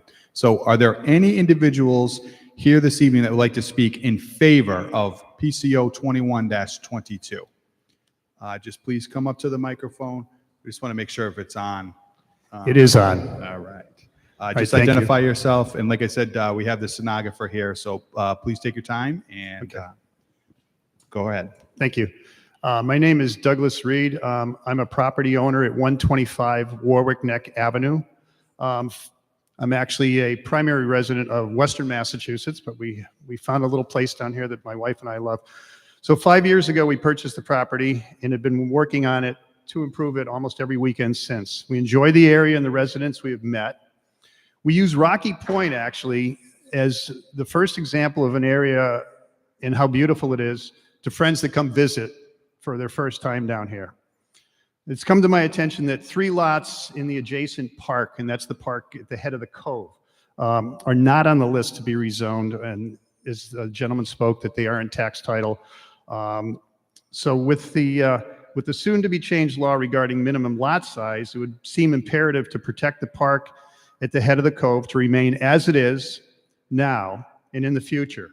So I would ask the council to look into this situation and to act upon protecting this beautiful open space. Thank you. Thank you, sir. Go ahead, ma'am. Michelle Comar, Ward 1. I'd like to suggest an amendment that the council consider, and that's under stipulations. It's the last page of the ordinance, to put something to the effect that the open space zoning designation for these properties shall remain open space in perpetuity. So the council doesn't have to worry about zone changes coming before them for whatever reason might happen in the future. I think this would present further guarantee that these open spaces be preserved as they are. There might be conservation easements with these properties that went with the donations of land to the city, but don't know if that's true across the board. So I'd like to suggest that amendment for stipulations that the open space designation be in perpetuity. I want to thank the director, the planning department, the planning board going through and getting this list, councilmen, citizens, and definitely in favor of this. Thank you. Thank you. Next speaker, please. Rebecca Loignan, 49 Sophia Drive, Ward 8. I'm here to thank everybody for this happening. It's been a over 20-year endeavor on my part to try and make this happen. Plat 251, lot 179 is my lifelong dedicated job, I guess. But I'm very much in favor of it, in all of them. I thank everybody that was ever involved in making this happen. Thank you. Thank you. Go ahead, sir. Hi, my name is AJ Pandey. I live in Ward 8. And I'd just like to say I'm in favor of PCO 21-22. I do have a quick question, kind of similar to what Michelle asked. When we change the zoning to open space, I guess, do we have to worry about it being changed again if some developer wants to change it? And I guess so what Michelle suggested, something in perpetuity might be a nice thing to add. But I will say thank you to all of you for doing this. And as Becky said, for everybody who's done this over the years, the planning department, all the counselors here, the mayor, and everybody else. Thank you very much. Thank you, sir. Next speaker, please.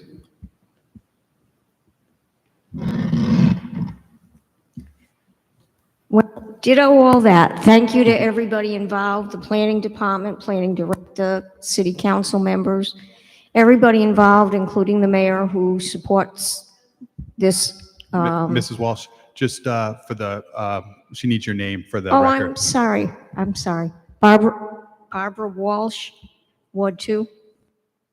I also have the same question that Michelle and AJ just raised in terms of conservation easements or using the newer statute for the public trust to be able to protect these properties in perpetuity. and not allow them to change 5 years down the road to be developed for some reason, which legally can happen. So I'm wondering if there's a way to consider either of those two vehicles by which to protect these properties forever, longer term. Is that something that can be changed going forward that the city would consider? I guess I'm asking Mr. Kravitz. Sure.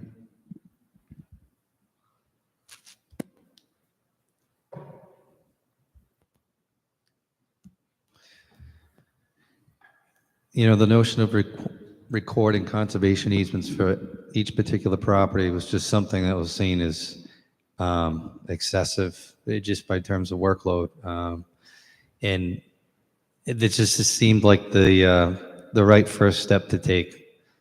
I suppose there's nothing to stop the council from doing this in the future on a piecemeal basis, but it's just not something we could tackle at this time. Well, I agree with you that it's a terrific first step.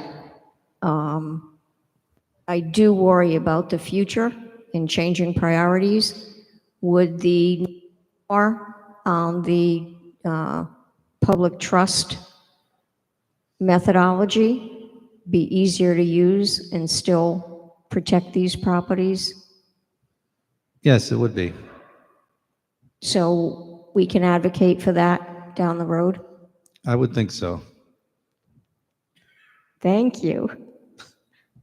I appreciate that. Thank you, everybody. Thank you. Yep, this way? Okay.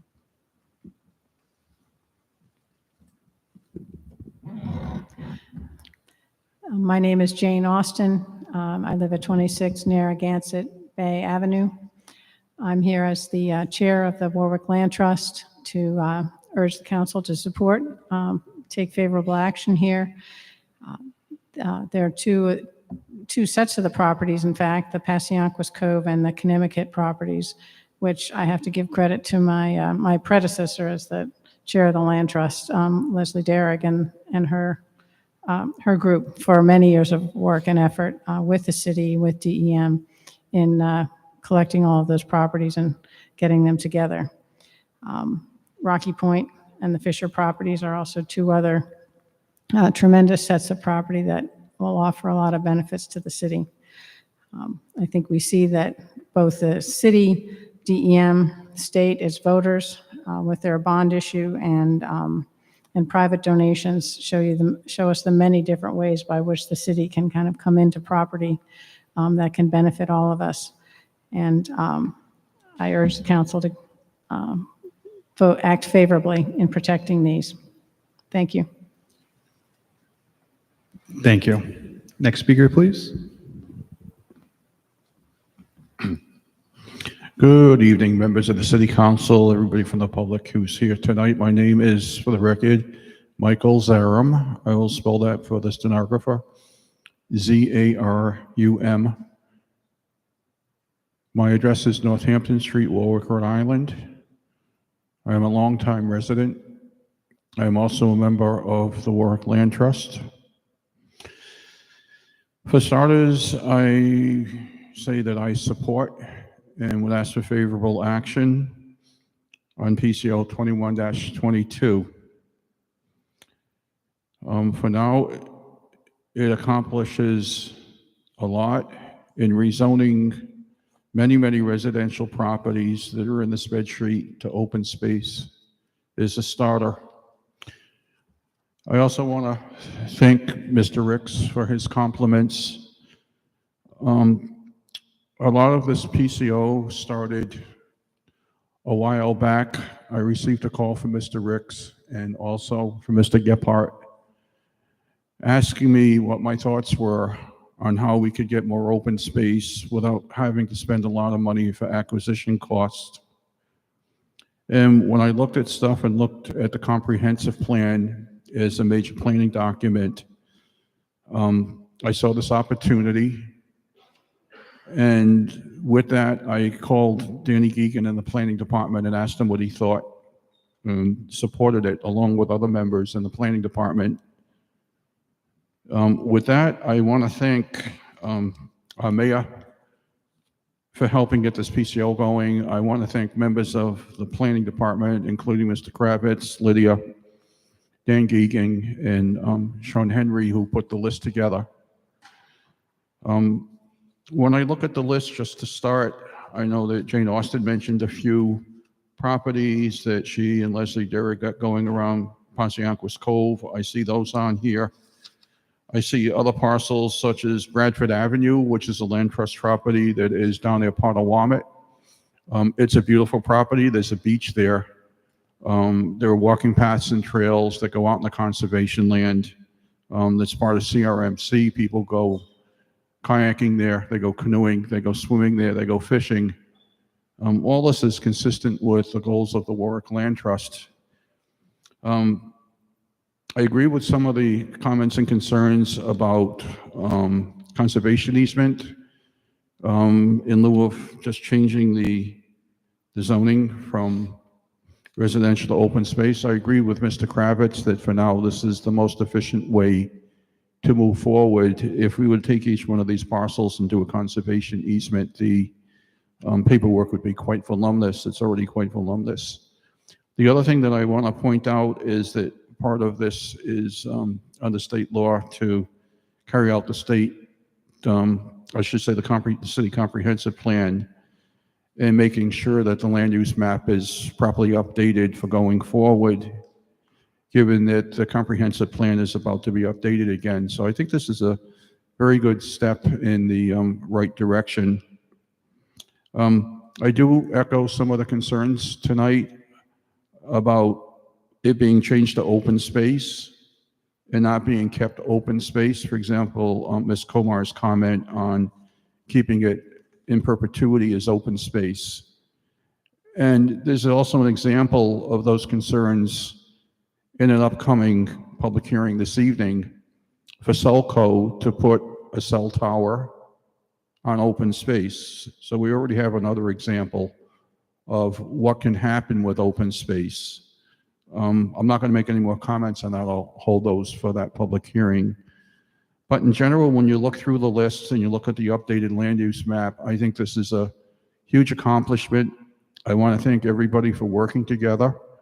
It just goes show, as Ed Ledesser has mentioned before, how people in the city can come together and work together in a cooperative manner to reach common goals, just to make Warwick a more livable space. And just that in closing, again, I ask for your support and passage. Thank you. Thank you. Next speaker, please. Hello, Jim Italiani, Brushneck Cove, and I'm really not speaking for or against, just that we need to be very aware. Couple things, such as who is not for conservation. Of course, all of us are. But we're just talking about pieces of property not being taken care of. Now we're talking about a lot more property that's going to have to be taken care of. Let's make sure that we get the funding for the maintenance of that property done, not after, but before this is finally approved. A couple other things that were not mentioned. What about the new seashore access bill back in June? That's going to have some effect on this property and the access, and therefore maybe the way you guys need to make it legal. Third thing, well, that's enough for now, but this is a good step in the right direction, but let's make sure that we have it funded for now for maintenance, and by the way, in perpetuity. I really worry about that term because the scientists say that our seas are going to be 10 foot higher, probably in our lifetime. Most of this property is going to be gone underwater. So whenever we use the term perpetuity, we really need to be very careful about using that. Things will change. We need to be able to make those changes in the future. Thank you. Thank you. Next speaker, please. Richard Langseth, Budlong Farm Road in Warwick. I'm not sure I'm speaking in favor, but What I want to bring to your attention is the Kristen Court case where the developer donated the land to open space, and then it was discovered later that the sewer authority wanted to take the land and put a pumping station on it. And this went into litigation. It went to the Supreme Court. And it's a typical example of what we're talking about with open space.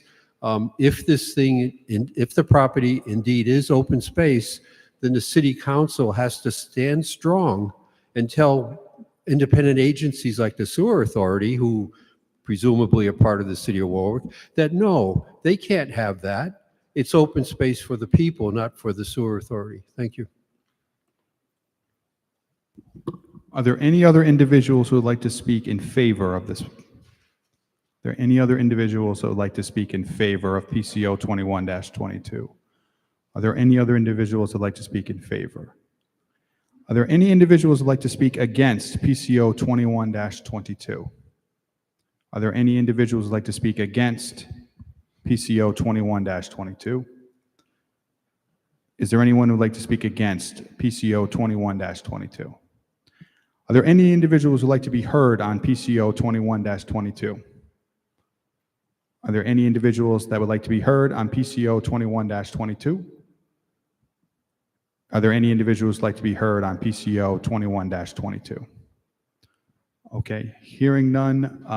Councilman Ricks, would you like to make a motion to close the public hearing? Move to close the public hearing.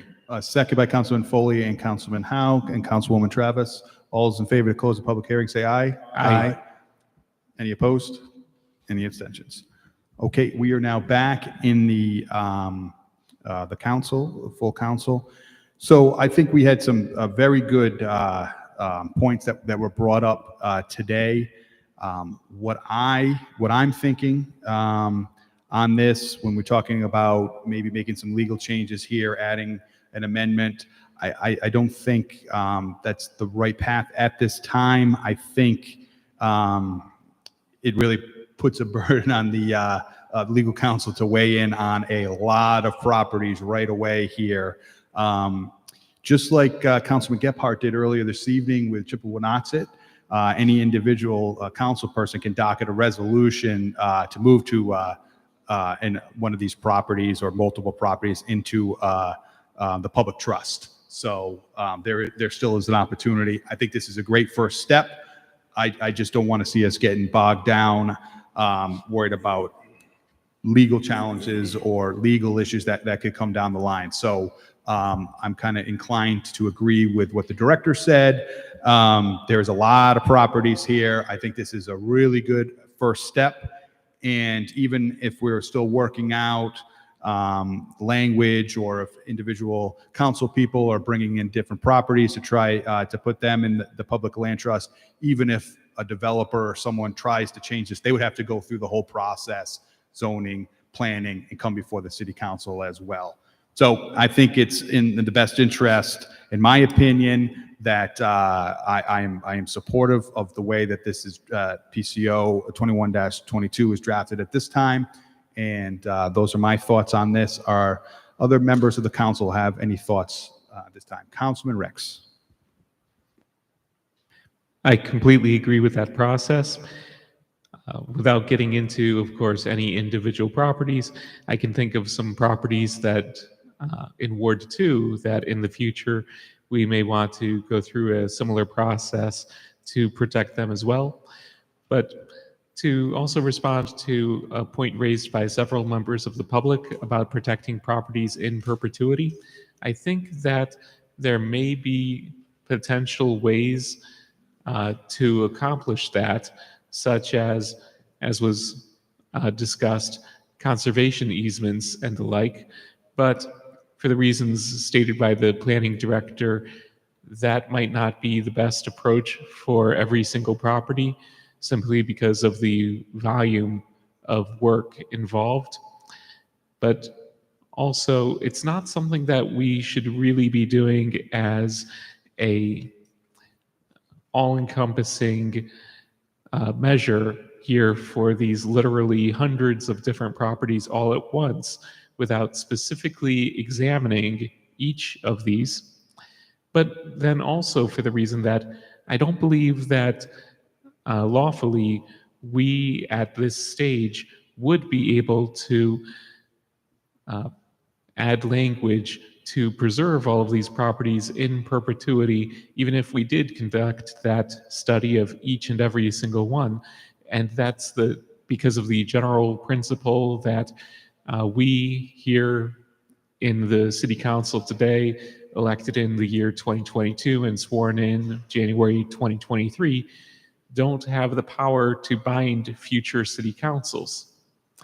With all that said, I think that if there were ever an effort to reverse any changes that we may make here this evening, then that's of course something that would have to go through a similar public hearing process. People would have to receive notice, and I think that rightfully there would be a great deal of pushback from members of the public if we were to attempt to change spaces zoned as open space to something else. Thank you. Councilman Gephardt.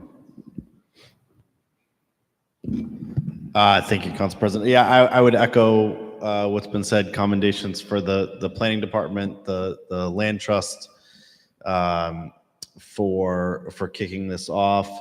I would also echo that certainly going into our revision of the comprehensive plan, having all of these properties that are intended to be held as open space to be properly zoned as such is certainly a prudent action.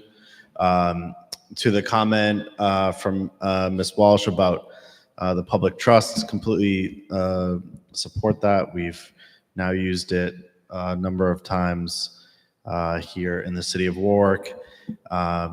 And you can, if you do a little research, the town of Narragansett in March of last year actually did sort of an omnibus public trust resolution where they parceled up more than 40 properties and sort of did it all at once. Sounds easier than it is, because for each of these, our solicitor knows that you need to pull the plat card and the meets and bounds and put them together. That Narragansett resolution is like 75 pages long, and we're talking about like 4 or 5 times as many properties. So there's definitely a good bit of administrative work that would go into that, but certainly, as has been mentioned, the first step is the rezoning as open space. So plan to support that, and happy to work with any of my colleagues to take the next step once we're done here. Thank you. Thank you. Councilman Lattiser. Yes, thank you, Mr. President. So a lot of good comments on this, but I just want to qualify something with Mr. Kravitz. And I see a lot of this property. It's in Ward 5, which is the ward that I represent.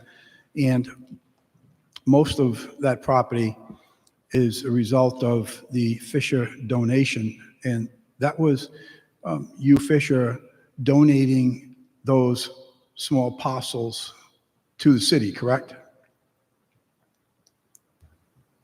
That's correct. Okay.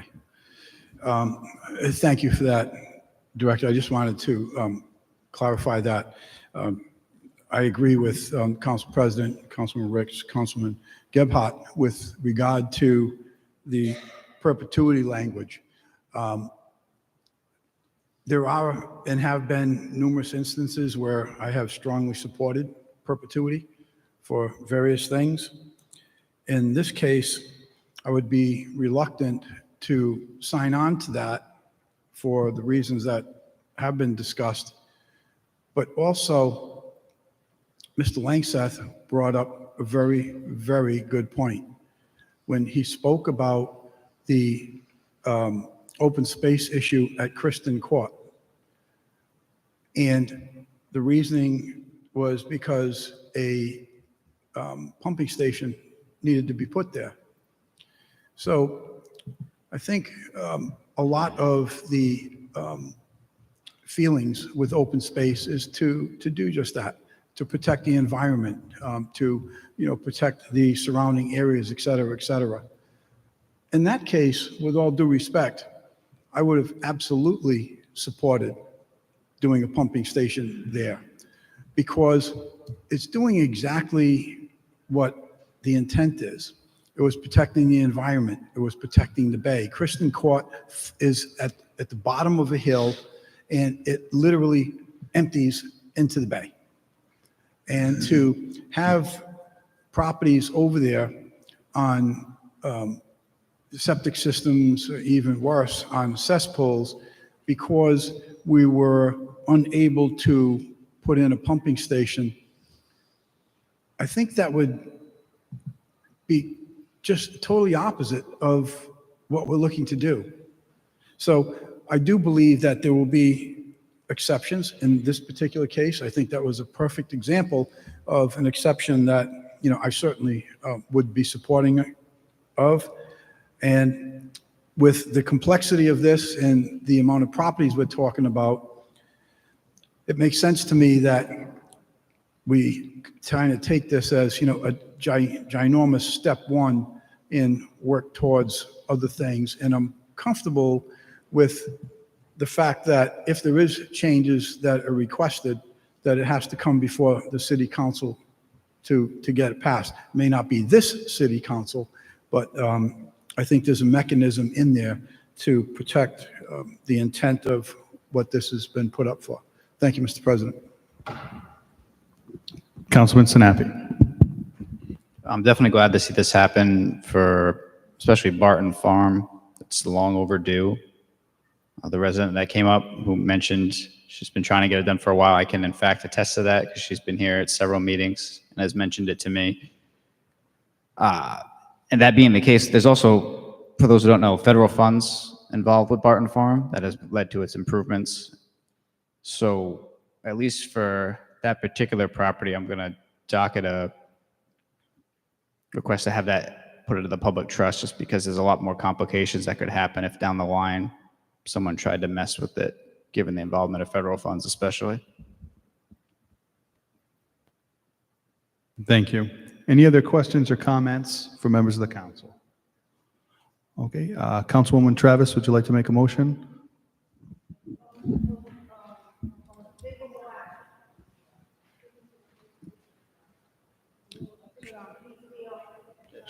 Want the mic? Okay, all right.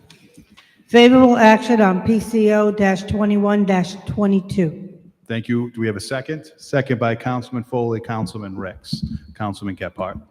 Any additional questions or comments that were not asked earlier?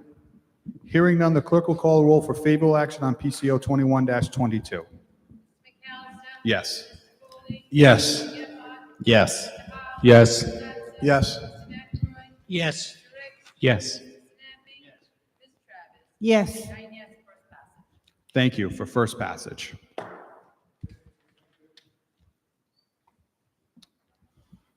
Okay, we have now finished the first public hearing.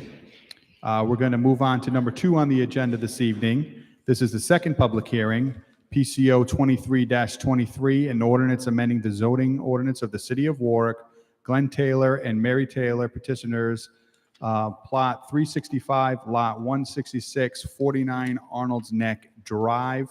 We're going to do the same process. We're going to ask who's going to present this. The council will ask questions. Then I will ask, are there any individuals here to speak in favor? I will ask if there are any individuals to speak against, and then I will ask, are there any individuals that would like to be heard on this item? So PCO 23-23, committee report, land use. Recommend opening public hearing. Recommend opening public hearing. Second by Councilman Foley. All those in favor, say aye. Aye. Any opposed? Okay, we are now in the public hearing for PCO 23-23. Do we have someone here to present PCO 23-23 to the council?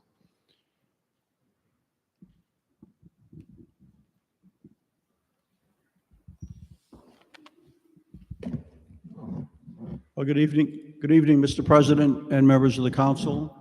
For the record, my name is John C. Revens Jr. I'm an attorney with the law firm of Revens, St. Pierre and Wiley, located at 946 Centerville Road in Warwick. And I'm here this evening in behalf of my clients, Glenn Taylor and Mary Miga Taylor, who live at 61 Thrush Road in Warwick, where they've lived for many, many years. Recently, they had the opportunity to acquire the property at 49 Arnold's Neck Drive from the Dickerson family. That property is Assessors Plat 365, Lot 166. It's presently zoned A7/A10. For many decades, there were two separate two-family homes on this property, a total of 4 units. The property was owned for many, many decades by the Dickerson family, who owned many other properties in Arnold's Neck, as well as a marina in Arnold's Neck. And a few years back, Mr. Dickerson demolished the two-family homes on the property because he was looking to develop the property for additional residential uses. He changed his mind on that and sat on it for a while, and more recently he sold it to my clients.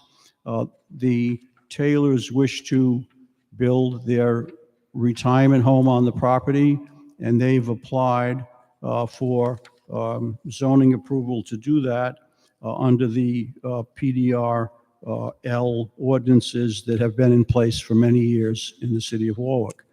As part of that process, they submitted their application to the planning department. The planning department reviewed it. They sent the application to all of the various city departments for review, including engineering, sewer, water, building, fire, police, tax collector, tax assessor. It also went to the Coastal Resources Management Council for review, and there were no objections raised by any of those agencies to the proposal. The proposal is to build a 1 duplex, 2 units on the property with 2 detached garages, 1 for each home. The proposed 2-family dwelling meets all of the requirements of the city's ordinance. And by those requirements, I mean the following. In order to apply for the designation, the property must have at least 15,000 square feet of area. The property has over 22,000 square feet. The property must have a front yard setback of 30 feet for the building. The actual setback proposed is more than 100 feet. The property must have a front yard width of 100 feet, and it does. It must have a side yard setback of 20 feet, and these proposed 2-family dwelling meets that side yard requirement. And it must have a rear yard setback of 30 feet, and this proposed dwelling meets that requirement also.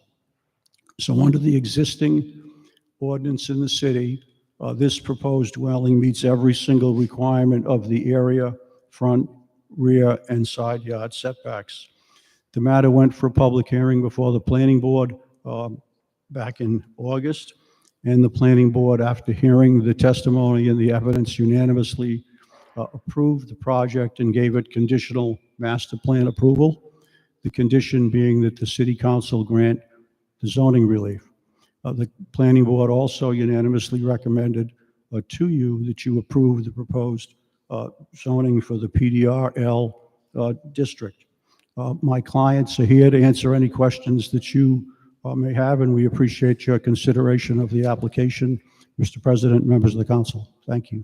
Thank you, Attorney Revens. So this property is in Ward 7. This is in Arnold's Neck. So I went there, represent that area. Just for my colleagues here, it's a area right on top of the hill on Arnold's Neck. They have it's going to have a beautiful view of Dickerson's Marina and then out to the cove there. It is set back off of the road. It is a big lot. there. I do, just let my colleagues in the council know, this will affect other residents' view at this time. This has been, there was 2 properties there before. They were taken down. So for a number of years now, it's just kind of been a vacant lot. So I am very sympathetic to the residents there that have enjoyed this beautiful view. However, I did go through the documents. I met with the attorney for this. I reviewed the planning, their notes, what they went through, and everything is in line. The way our zoning laws are required does allow this. But I just don't want it to go unmentioned that this will have an impact on about 3 or 4 houses that are kind of across the street that right now it is an empty lot. But there will be a beautiful home there. It's really going to increase the value of the other homes around that area. If you're familiar with Arnold's Neck, great views around there. People have lived in there for generations. This is going to be a very nice addition. And I am supportive of it.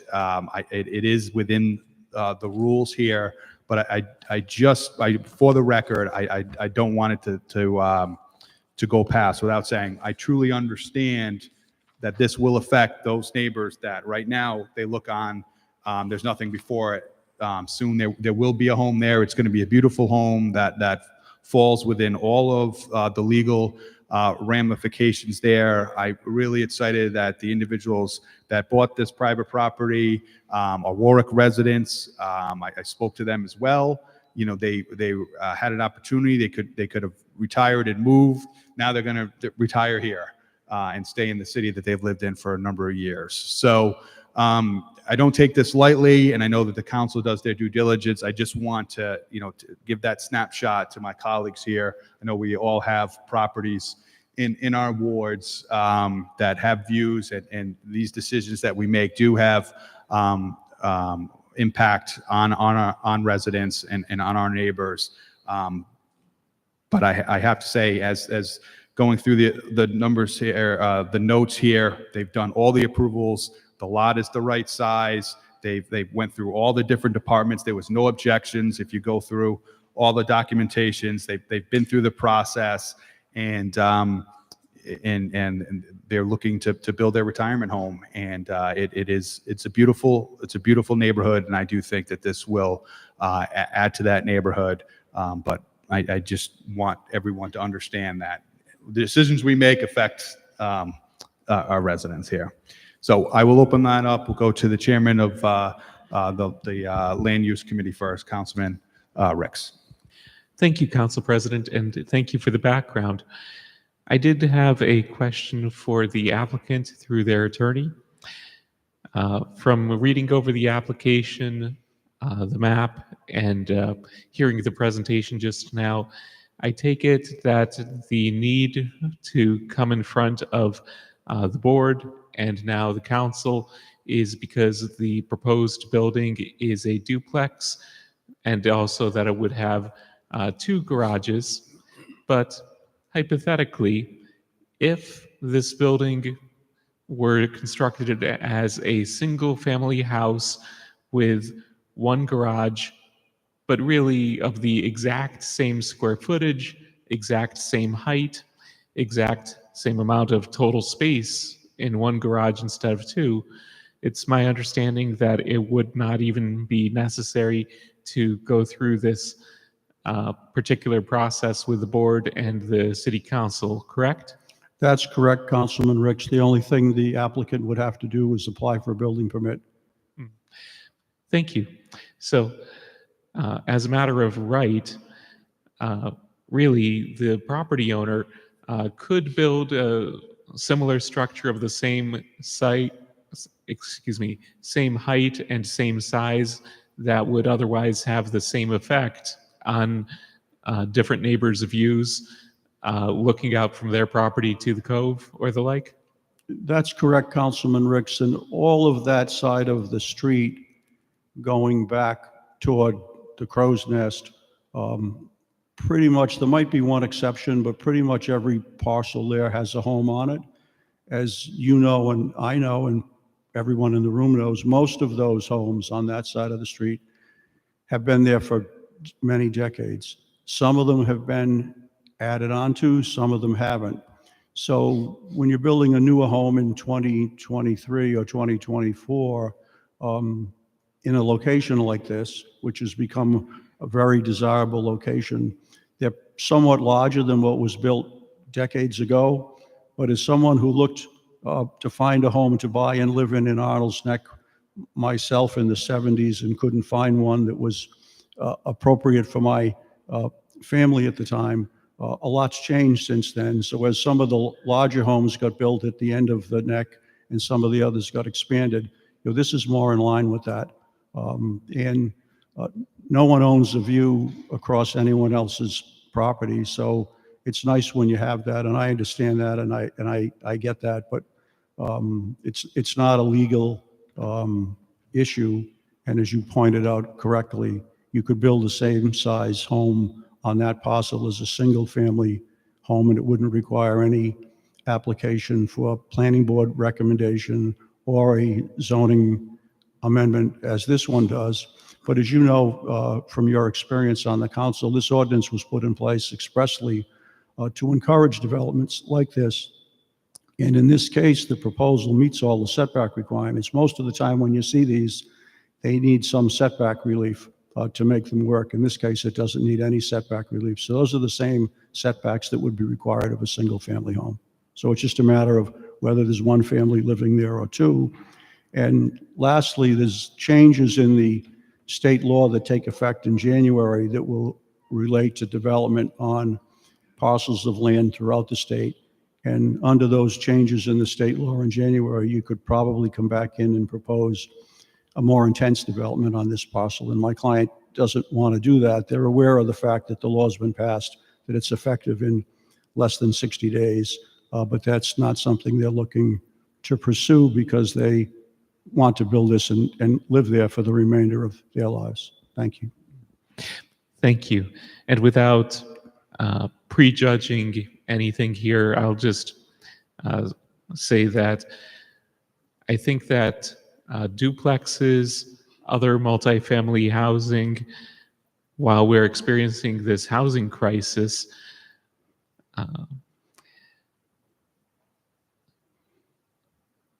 I don't see multifamily housing as part of the problem. I see it as part of the solution in this housing crisis, speaking in general. Thank you.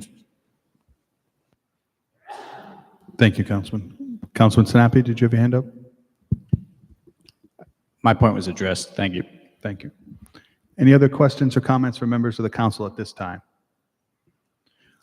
Okay, so hearing none, we're going to move to the public comment section. So again, I'm going to ask individuals if there's anyone here to speak in favor of this project. Then I will ask if there's anyone here to speak against this project. And then I will ask if there's anyone here that would just like to be heard on this project. So first up, are there any individuals here this evening that would like to speak in favor of PCO 23-23? Are there any individuals here that would like to speak in favor of PCO 23-23? Are there any individuals here to speak in favor of PCO 23-23? Are there any individuals here to speak against PCO 23-23? Thank you. Take your time and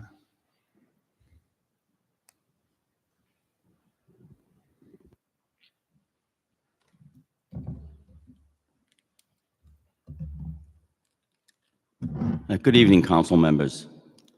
My name is Tom Yuva. I live on Arnold's Neck Drive. You should have all received a letter from our neighborhood group opposing this. We also sent a copy of the letter to the mayor, basically refuting some of the things that were mentioned about this property. You know, it's a duplex. Yeah. It looks like it's going to be almost 10,000 square feet. The houses in this neighborhood are typically 1,200 square feet to 1,500 square feet. It's way over what's in the neighborhood. I have for the board the names of about 35 or 40 people that signed on to this, that are opposed to this, neighbors that live there. Also have a map showing the property line changes that were made. In 2020, there were property line changes, and one of the duplexes that Senator Evans spoke about was half on that property of the marina and only half on 41 Arnold's Neck. So he combined the lots 41 and 49. He took some of the land in 2020, put it into the marina to establish the sale of the marina. So I want to submit this to you folks as part of the record. I want to recognize you all for doing a great job with Warwick. We love our city. Warwick is routinely recognized as a great city to live in. It offers miles of coastline, a great variety of neighborhoods that oftentimes differ from each other. Arnold's Neck is one of those quaint neighborhoods of single-family homes surrounded by Apponaug Cove and Mary's Creek, where they meet at Greenwich Bay. The older, well-kept homes, many trees, wildlife, and water views are the foundation of this quaint and special neighborhood. It's a hidden gem, and we don't want to see that change, and that's why 40 neighbors are not in favor of this. We oppose the zoning change from 2 single-family lots, previously lots 41 and 49, to form a duplex lot. We oppose the zoning change for several reasons, but primarily because it's going to, if approved, it's going to set a precedent for the rest of the neighborhood. Developers, it's going to be open season for developers to come in, buy a house or two, knock them down, and stop putting up condos and apartments. You know, if we have all of those condos and apartments along Post Road in Cohasset, let them stay there. We don't want them lining Arnold's Neck. Once this sets a precedent, these older properties that have been lived in for years, and people don't move out of Arnold's Neck. They die there, and that's the kind of neighborhood it is. And some of the houses, people are getting elderly, and we know what's going to happen. We heard about Mary's Creek today and the degradation of Mary's Creek from things. Well, what's going to happen when a couple of these houses on Staples get knocked down and built to overlook Mary's Creek? And we know there's going to be a number of other houses that are going to go up near Mr. Taylor's. We don't want to set a precedent to bring in all these condos and apartments. There's only one 2-family unit in Arnold's Neck proper at this point, west of the railroad tracks. Out of 127 homes located in that area of Arnold's Neck. And that one duplex is only 988 square feet. It's not 10,000 square feet. And it was built in 1915, similar to the ones that John Dickerson knocked down 25 years ago, not a few years ago, over 25 years ago. That lot has been open space for 25 years, that neighbors would walk through the lot to get to the waterfront. That will be lost.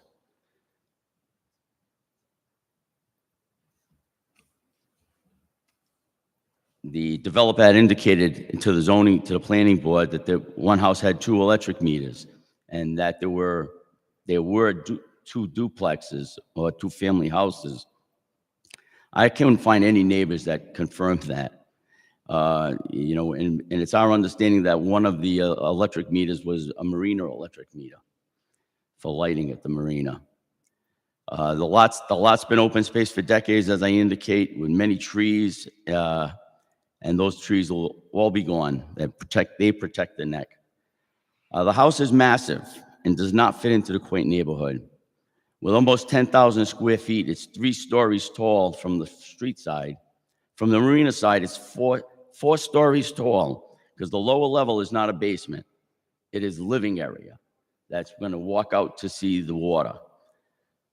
While most, as I indicated, while most houses in the neighborhood are 1,200, 1,500 square feet. 3rd floor attic is full size, so what's to prevent the owner from expanding that once this gets approved? And it's pretty obvious the way that the plans are laid out that this is going to be a condominium that will be sold to pay for this Mr. Taylor's retirement home. When he moved in, when he bought the land, I welcomed him to the neighborhood, and he took me down to his property and showed me where it was going to be. And I said, that's great. I said, welcome to the neighborhood. And next thing you know, we get a lawyer's letter from Senator Evans telling us it's going to be a duplex and we're going for a zoning change. That didn't sit well with the neighbors. So that's what set this off. Yep, a lot of neighbors are going to lose their water view. I'm fortunate that I'm not going to lose all my water view. I'll lose a little bit of it. But a lot of the other neighbors are going to lose all their water view. Will the assessed value of these properties and associated taxes be reduced by the city to compensate for the loss of their property values due to their no longer being water view? This change will result in a definite reduction of property values. I disagree that it's going to increase property values. We don't want to see these monster houses like this coming into the neighborhood. And that concludes my comments. Thank you, sir. Thank you very much. Next speaker, please. Good evening, Mr. Council President and council members. How can I follow that? But we have 23 years ago, my mother, I'm sorry? Oh, I'm sorry. Brian Rodericks, 68 Arnold's Neck Drive. 23 years ago, my late mother brought me to Arnold's Neck, and I purchased my first home.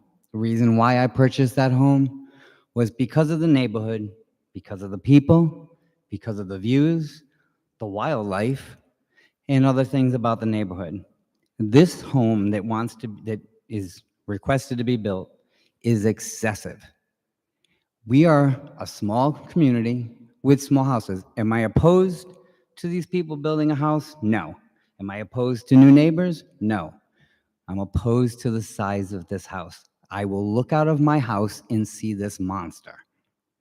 And it's not what I moved to Arnold's Neck for. I moved to Arnold's Neck because it was a quaint, old neighborhood. My house was built in 1915, or from city records, it may be even older than that. I don't mind change, as in prior meetings it says people just don't like change. It's not that we don't like change. Conformity, understanding that this will affect a lot of people on the street. I take care of most of the street across the street from me. I clean it up, I keep it neat, I do all kinds of stuff to keep the neighborhood nice. I just don't want to lose the integrity of the neighborhood. You can't find a better neighborhood than Arnold's Neck, and it needs to stay the way it is, or build something that's similar to what is conducive to that neighborhood. And that's all. Thank you. Thank you. Are there any other residents that would like to speak against PCO 23-23? Any other residents that'd like to speak against PCO 23-23?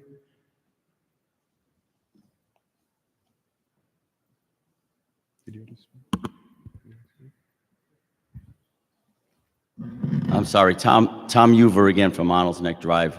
I just wanted to reiterate what I meant to say at the end of my presentation was there's some of the neighbors are here from different in different areas, and if I would just like to see a show of hands of everybody that doesn't want to see this go in. So these are just some of the neighbors that could make it. Many people couldn't make it here tonight. Thank you, sir. Thank you. Are there any other individuals who would like to speak against PCO 23-23? Yep, go ahead. Take your time, sir.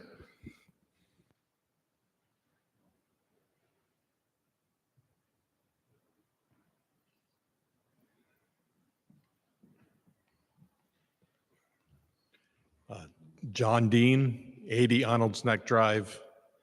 I'm not prepared. This is my first council meeting ever, but I am not prepared for this. But I would like to say that I am one of the neighbors that did sign that.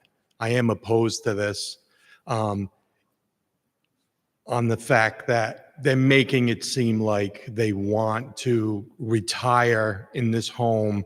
It doesn't sound like they're building a retirement home. It sounds like they're going to be renting it out and they'll be making their money. I just want to say I'm opposed to it. That's all I have. Thank you. Thank you, sir. Are there any other individuals that like to speak against PCO 23-23? Any other individuals like to speak against PCO 23-23?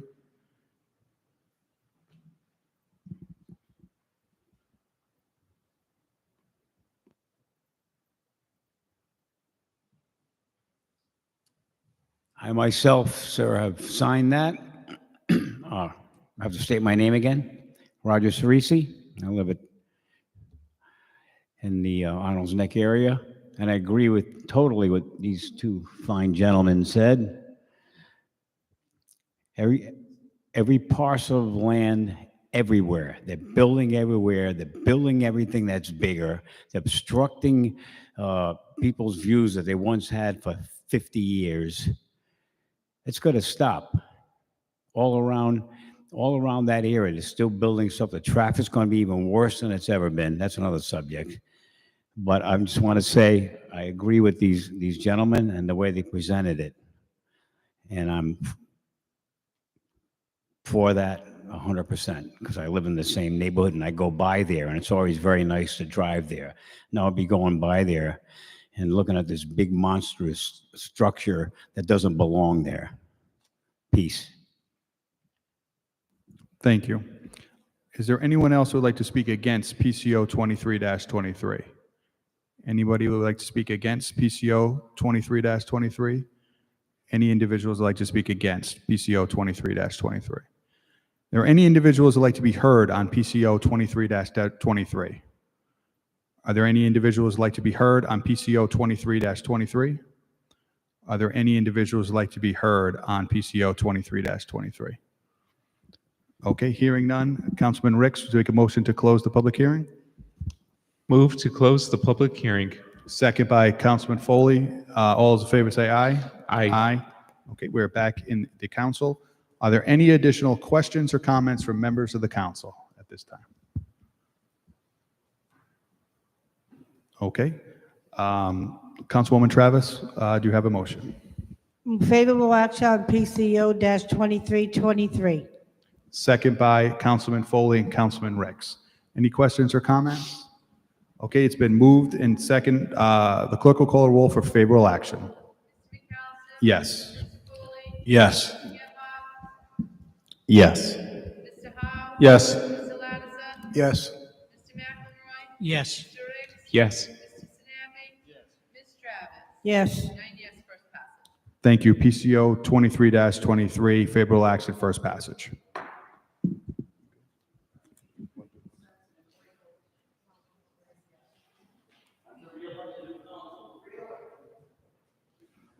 We have one more public hearing, which is PCO 24-23. I'm just going to ask for a 5-minute recess to 5-minute recess. Councilman Howe, you make that motion? Second by Councilman Foley. We are in recess. Thank you.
Good evening again. We are back in the full council meeting.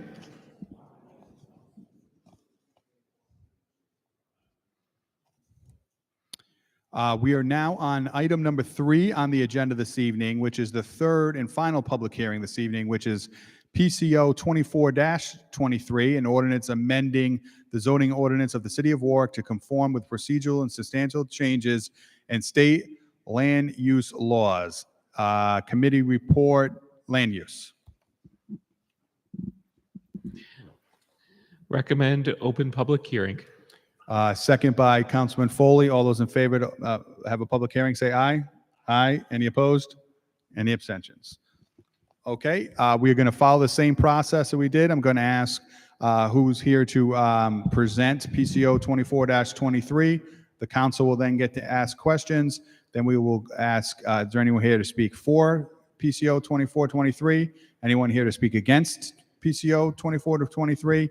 And if there's anyone here that would like to be heard on PCO 24-23. So is there anyone here this evening to speak on behalf, to present PCO 24-23 to the council? Hi, Tom Kravitz, City Planning Director. So I'm going to briefly summarize the major points of the ordinance as it affects the city. It'll affect the city differently than other cities and towns in the state. I went a line by line analysis with the planning board. I'm not going to do that here. People have had this for the better part of 6 weeks. They're just as familiar with it as myself. And I will give a brief description of the major points, like I said. And I do want to, at the end of my presentation, give 2 very minor edits that I'd like to add on the floor here. Please remind me if I forget to do that. But generally, this is really referred to as the housing package. The state legislature made these changes in the past legislative session. And for the city, the major pieces of it include what's called an adaptive reuse section. That really looks to promote housing potentially in situations where there's vacant commercial property. So you could see an avenue where it's a bit easier to construct, hence the name adaptive reuse. It's a repurposing of some of your commercial real estate in the city. Should it be underperforming for a variety of reasons?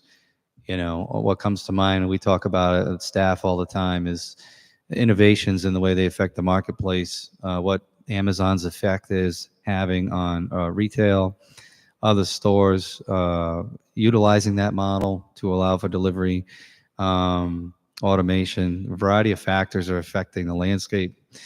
And so the legislature, I think, saw that and looked to allow for adaptive reuse as a potential option for commercial buildings. The other area in the city where this will have an impact is in the avenue of the subject of nonconformance in zoning codes.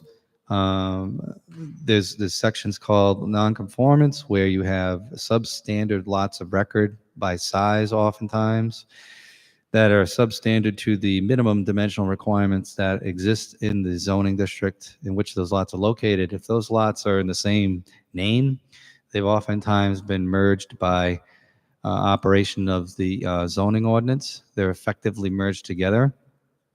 Many times you'll see people still get multiple tax bills because by plat, when I say by plat, I mean by the actual meets, bounds, and descriptions of the properties on a plat that a surveyor draws up. They're separate lots of record, so you'll still get 2 bills. Oftentimes residents will merge those properties together. They'll hire a surveyor and literally dissolve the common lot lines and draw a new description.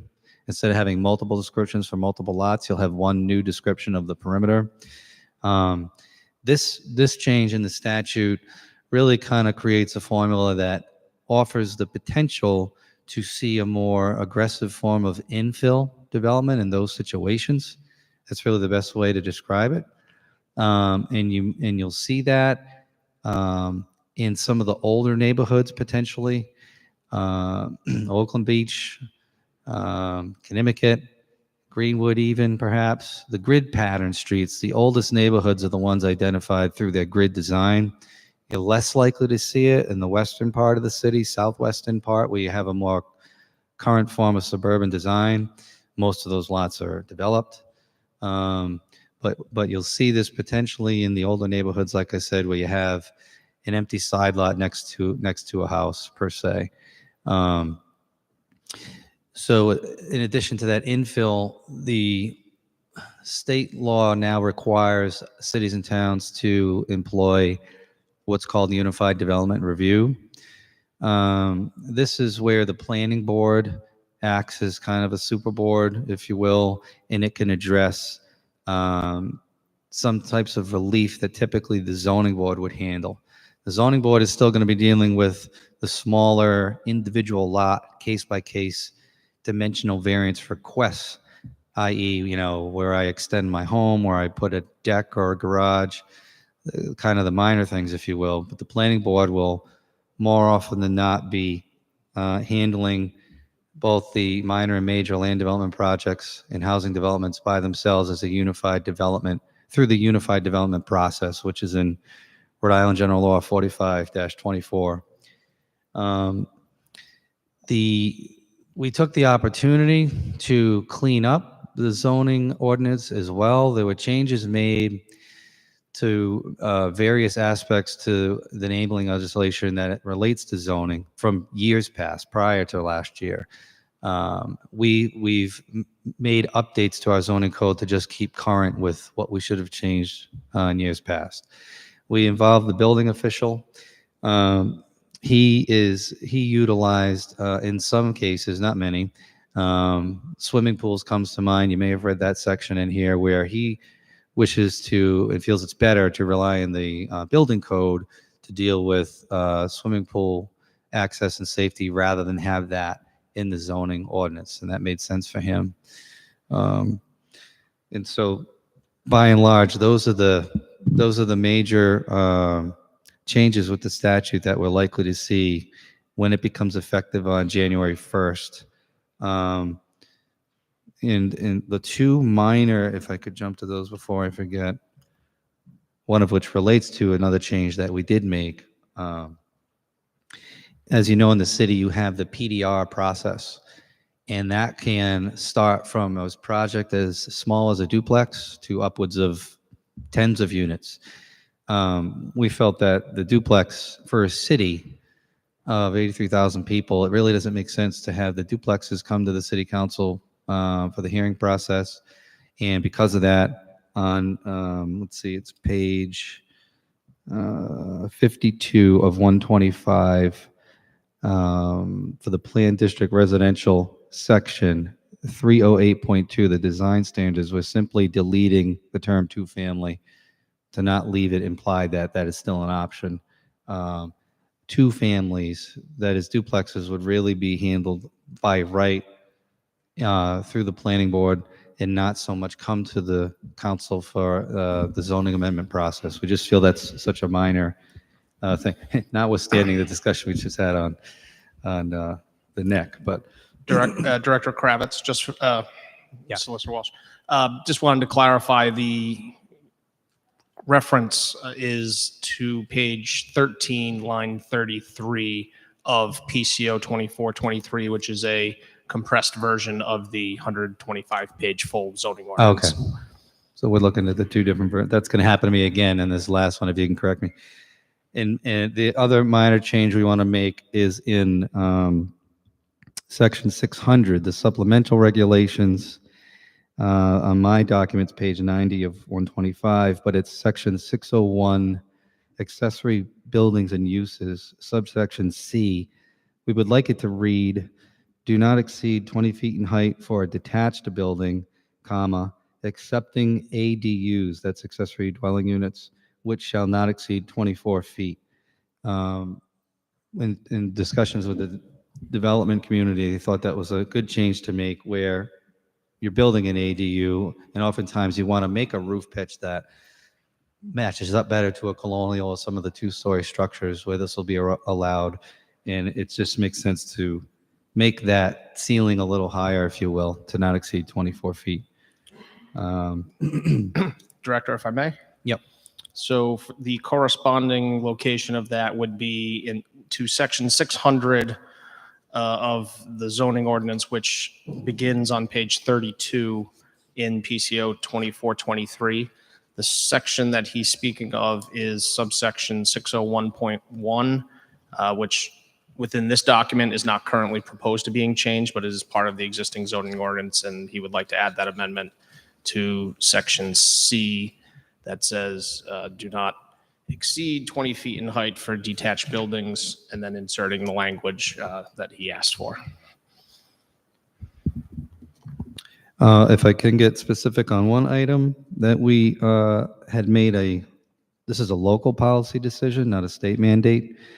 In the planned district residential, we felt that they were just too dense, the units per acre. Therefore, we reduced that. And this is in table 308.3. We reduced the maximum density. Now, this is a maximum density, so the planning board doesn't have to grant these, depends on the project. But it used to be 12 units per acre. We're reducing that to 10. For the zone district A10, we're reducing it from 9 to 7. In the A15 district, we're reducing it from 6 to 4. And then the other change we made, give me a second, I'll find it. It's in the use table. We are effectively zoning out self-storage. You may have read articles. The City of Providence did this recently. We're taking advantage of this opportunity to do that. Speaking with folks who are in this industry too, particularly the U-Haul people, they happen to feel, and others that are in the same industry who have projects in the city, that the market is finally, I think, saturated or satisfied with that use. So we thought now would be the appropriate time to make that not allowed in the use table. So you'll see that change. Yeah, with that, I think that's pretty much all I have. I'm here for questions, and we can open it up to the hearing. Well, the first thing I'd like to do is get those two amendments that you spoke about. I think we should, no? Okay. And next time we have amendments, can you have it typed up for the council, especially when something big like this? I don't like amendments on the floor on huge items. I agree. Like this. I agree.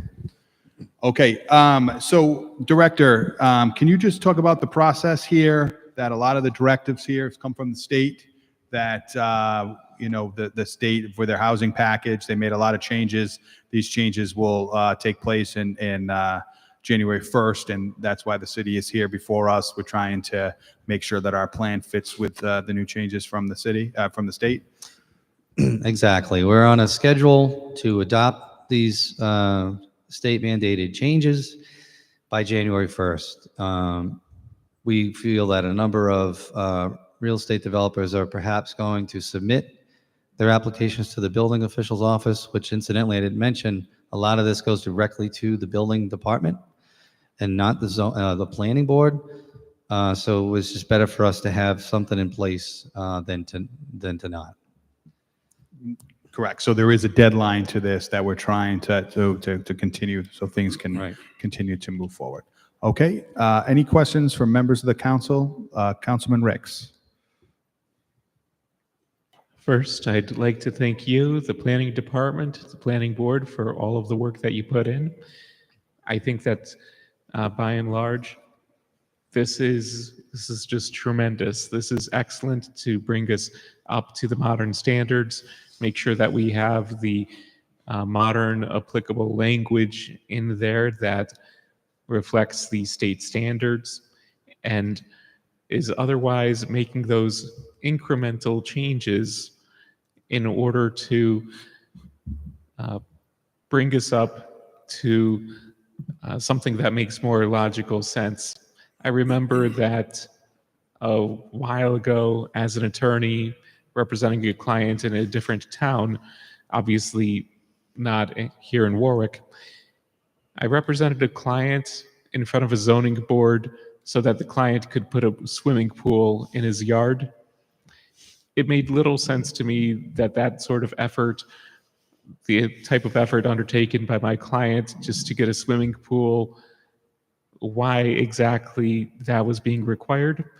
I did note in the back of my mind that Warwick similarly had certain requirements on the books. So it's nice to see that that type of process is, if this legislation is passed, not necessarily going to be required going forward, just that type of rather onerous process for something of that nature. Similarly, I would tend to agree on the self-storage. I see this not so much as anything that would, well, I'll put it this way. I certainly do not support that as a matter of protecting the current places that are storage facilities, but rather recognizing that without restraints, this is the type of industry that very much is becoming oversaturated, and we're just seeing a lot of these large self-storage facilities pop up where they may not be the best fit in neighborhoods or the like, but under our current zoning ordinance, it's perhaps too easy for them to just keep popping up. The one place where, well, perhaps the two spots that are intertwined where I would tend to disagree with the proposed revisions have to do with the two-family houses. I understand that different people have different opinions when it comes to two-family houses or duplexes. I think that not only are we in a housing crisis, and not only is Warwick in a state where rather Warwick in a location where most of our land has already been developed. And so I see absolutely nothing wrong with so long as the other existing zoning standards are met that are currently in place for a single family house, for a duplex that's also fully conforming to be placed in that same location if that's what the owner wishes to do with their property. And perhaps this is partially informed by my growing up in the Norwood neighborhood, where it's routine to walk down the street and see a duplex on the left, walk a few more blocks, see a duplex on the right. No big deal. Perhaps it's also informed by my life experience, where when my parents got divorced, my mother, she was able to keep the single family house, and my father was able to move to a multifamily house right there in the same neighborhood. And so really I was able to just walk from one parent's house to the next on those various days when I was a child and as a teenager. It was, it's something where I really don't view duplexes or the like as something that's detrimental to a neighborhood. And besides that, I think that new construction is also a good thing, generally speaking. Not to, weigh in on any specific situations, of course. But then taking a look at the the requirements here, I'm specifically looking at the compressed version that's available online at page 42. It's a table beginning page 42 at line 38 and continuing on to page 43, where the special use development standards for a two-family house would basically require plus 50% land area, so that, let's say that I was living in or had a property in an A10 zone, my land conforms with that 10,000 square feet or more, I think that, and let's say that it's a situation where I would be able to build a single-family house by right, just get a building permit without going through any special process.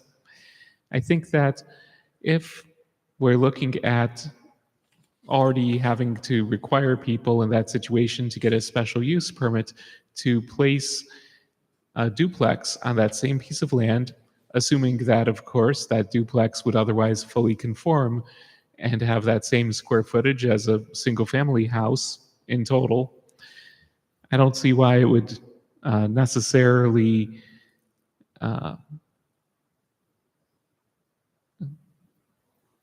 be necessary as a matter of zoning to then require as a standard that the planning board would use to review that that lot should not only have 10,000 square feet, but in fact 15,000 square feet when the total square footage of the house is exactly the same. It's merely that it's divided between two families instead of one.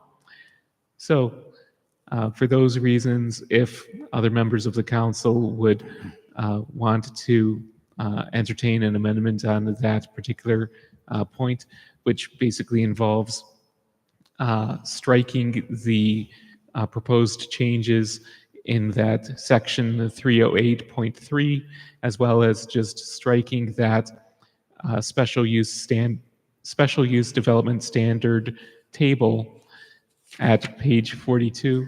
And as I see it, unless the city council solicitor would think otherwise, I think that is simply striking those without needing to replace those with any other language would have the effect that I would intend. But yeah, other than that, I do see the need to move forward with having You have 1 this. minute, Councilman. Thank you. I do see the need to move forward with having these changes to the zoning ordinance to really bring us up to those modern standards and otherwise make these positive changes. Thank you. Thank you, Councilman. Any other questions? Councilman Lattiser.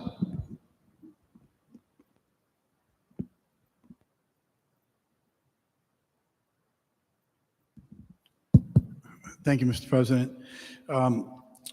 I'm going to be speaking on item 311.4 and 311.10. I had spoken with Director Kravitz earlier on this morning. Also, with respect to those two items, I just want to read some basic language into the record on the intent. And the intent is to reverse the language back to where it was originally in those two items.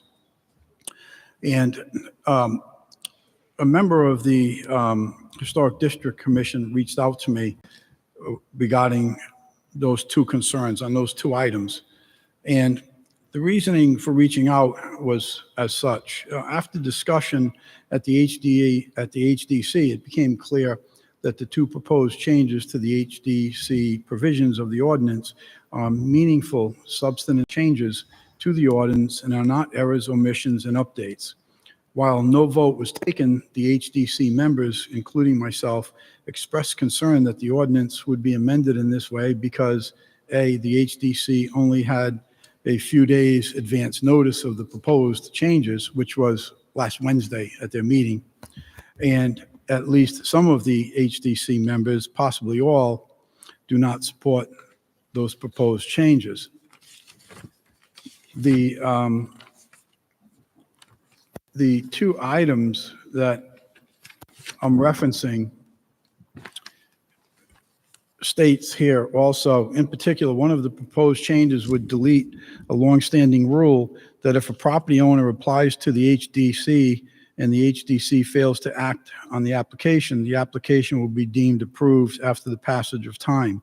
This is an important protection for property owners against the possibility that the administrative process will be dragged on indefinitely without any decisions by the HDC. While the HDC would not intend to do that, the provision ensures timely hearing of all applications. The provision could be adjusted, to be sure, but its outright deletion, especially without any discussion with HDC, seems misguided. So what the, at least this member of the Historical District Commission is requesting is that the original language be reinstilled into 311.4 and 311.10. I had discussed that with Director Kravitz earlier this morning, and he had no objections to doing so.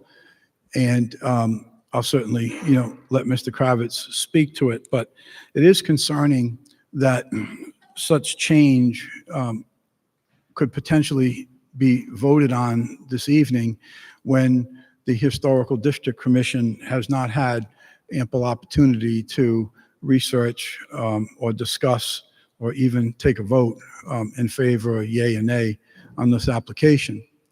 So, Mr. President, if I may, I would just ask if Director Kravitz would comment on this, please, if that's okay with you. Thank you. Yeah, it's the state enabling legislation requires the planning board to prepare the advisory opinion to the council. So we've done that. It's the policy of the clerk's office. They reach out to other entities in addition to that required by state law. That being said, I mean, the changes that are asked to being revert back to what was originally in here is, it's not a major thing to do that. I checked with Lydia. She had already spoken to some of the other HDC members who said that would be fine to let it go back the way it was. So, Mr. President, with that said, I don't know what you want to do with the procedure, but I would certainly like to make a motion to revert that language back to its original. Yeah, we're going to hold on amendments for now, and then I'll come back to you Fair enough. for that, correct? Thank you. Solicitor? Yes, it's welcome to discuss them as everybody has and allow the public to weigh in on what has been discussed. But we'll formally take action at the conclusion of the public hearing. Any other questions or comments from members of the council at this time? Okay, hearing none, are there any members of the public that would like to speak in favor of PCO 24-23? Are there any members of the public that would like to speak in favor of PCO 24-23? Are there any members of the public that would like to speak in favor of PCO 24-23? Are there any members of the public that would like to speak against PCO 24-23? Please come to the mic and identify yourself for the record.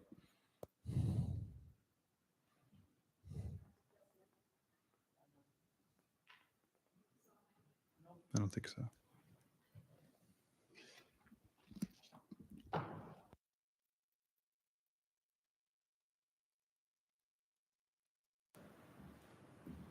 Thank you, Council President. I was actually making my way up here. This is Michelle Komar, Ward 1. I'm actually in the last category. So if anyone else wants to speak against it, I'm actually just making comments. Okay, is there anyone here to speak against PCO 24-23? Are there any individuals here to speak against PCO 24-23? Are there any individuals here to speak against 24-23? Okay, are there any individuals here that would like to speak? I'd like to be heard on PCO 24-23. Thank you. Michelle Komar, Ward 1. Myself and other citizens attended the planning board meeting when this was discussed and voted on. And we realize it's a tough pill to swallow. The General Assembly made these law changes late in the last session. The Professional Planners Association put out the red flags. Statewide planning, the state office put out the red flags. And it was kind of hard to get everybody together to oppose some of these changes. If I may, there's a couple of points and pictures I want to leave you with. And one is I got to use Ward 4 for an example because it has two things. FEMA floodplain, maybe Ward 5 is a good example too. FEMA floodplain and non-conforming, as we call substandard small lots. In Connecticut, they can be as small as 4,000 square feet. I live in the smallest zone of A7. That's 7,000 square feet. 4,000 square foot lots can be developed now.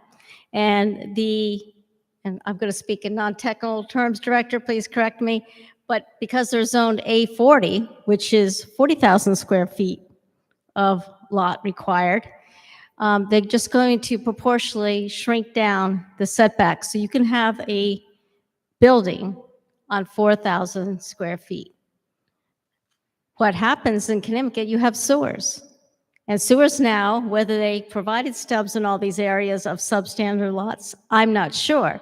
But we have sewers now that will help promote the development of these substandard lots. Put on top of that, the building height change. It's in the definition section. And I often get phone calls.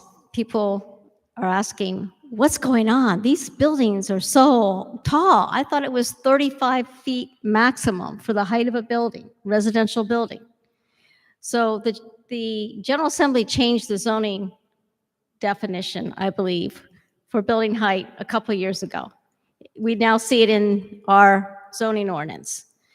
And what it allows for is instead of the 35 feet starting from the average, I want to call it original ground, the 35 feet up starts from all your structures, whether they're pilings or fill, to appease the FEMA floodplain issue, plus freeboard. Then you start your 35 feet. The floodplain in Connecticut, I'm using Ward 4 as an example here. I'm not so much familiar with Ward 5's FEMA, but the flood elevation is 14. So you could have a structure 14 feet high, plus I don't know what the freeboard is, 5 feet or something. So you're going to have 35 feet and 14. I mean, you're up to a 50-foot structure in the air on a substandard lot of 4,000 square feet. That's what we're facing. I don't want to name names that people were at the meeting, but there were some officials there that was like, this is going to just destroy the face of Warwick. So this is a tough pill to swallow. It's required by all municipalities. And I just think it was a disservice to the whole state that we all didn't get together to comment on the General Assembly's package before this got out into law late last session. And now you're under a deadline to incorporate these into your local zoning regs, as all municipalities are. Director, I do have one question for you as a next step.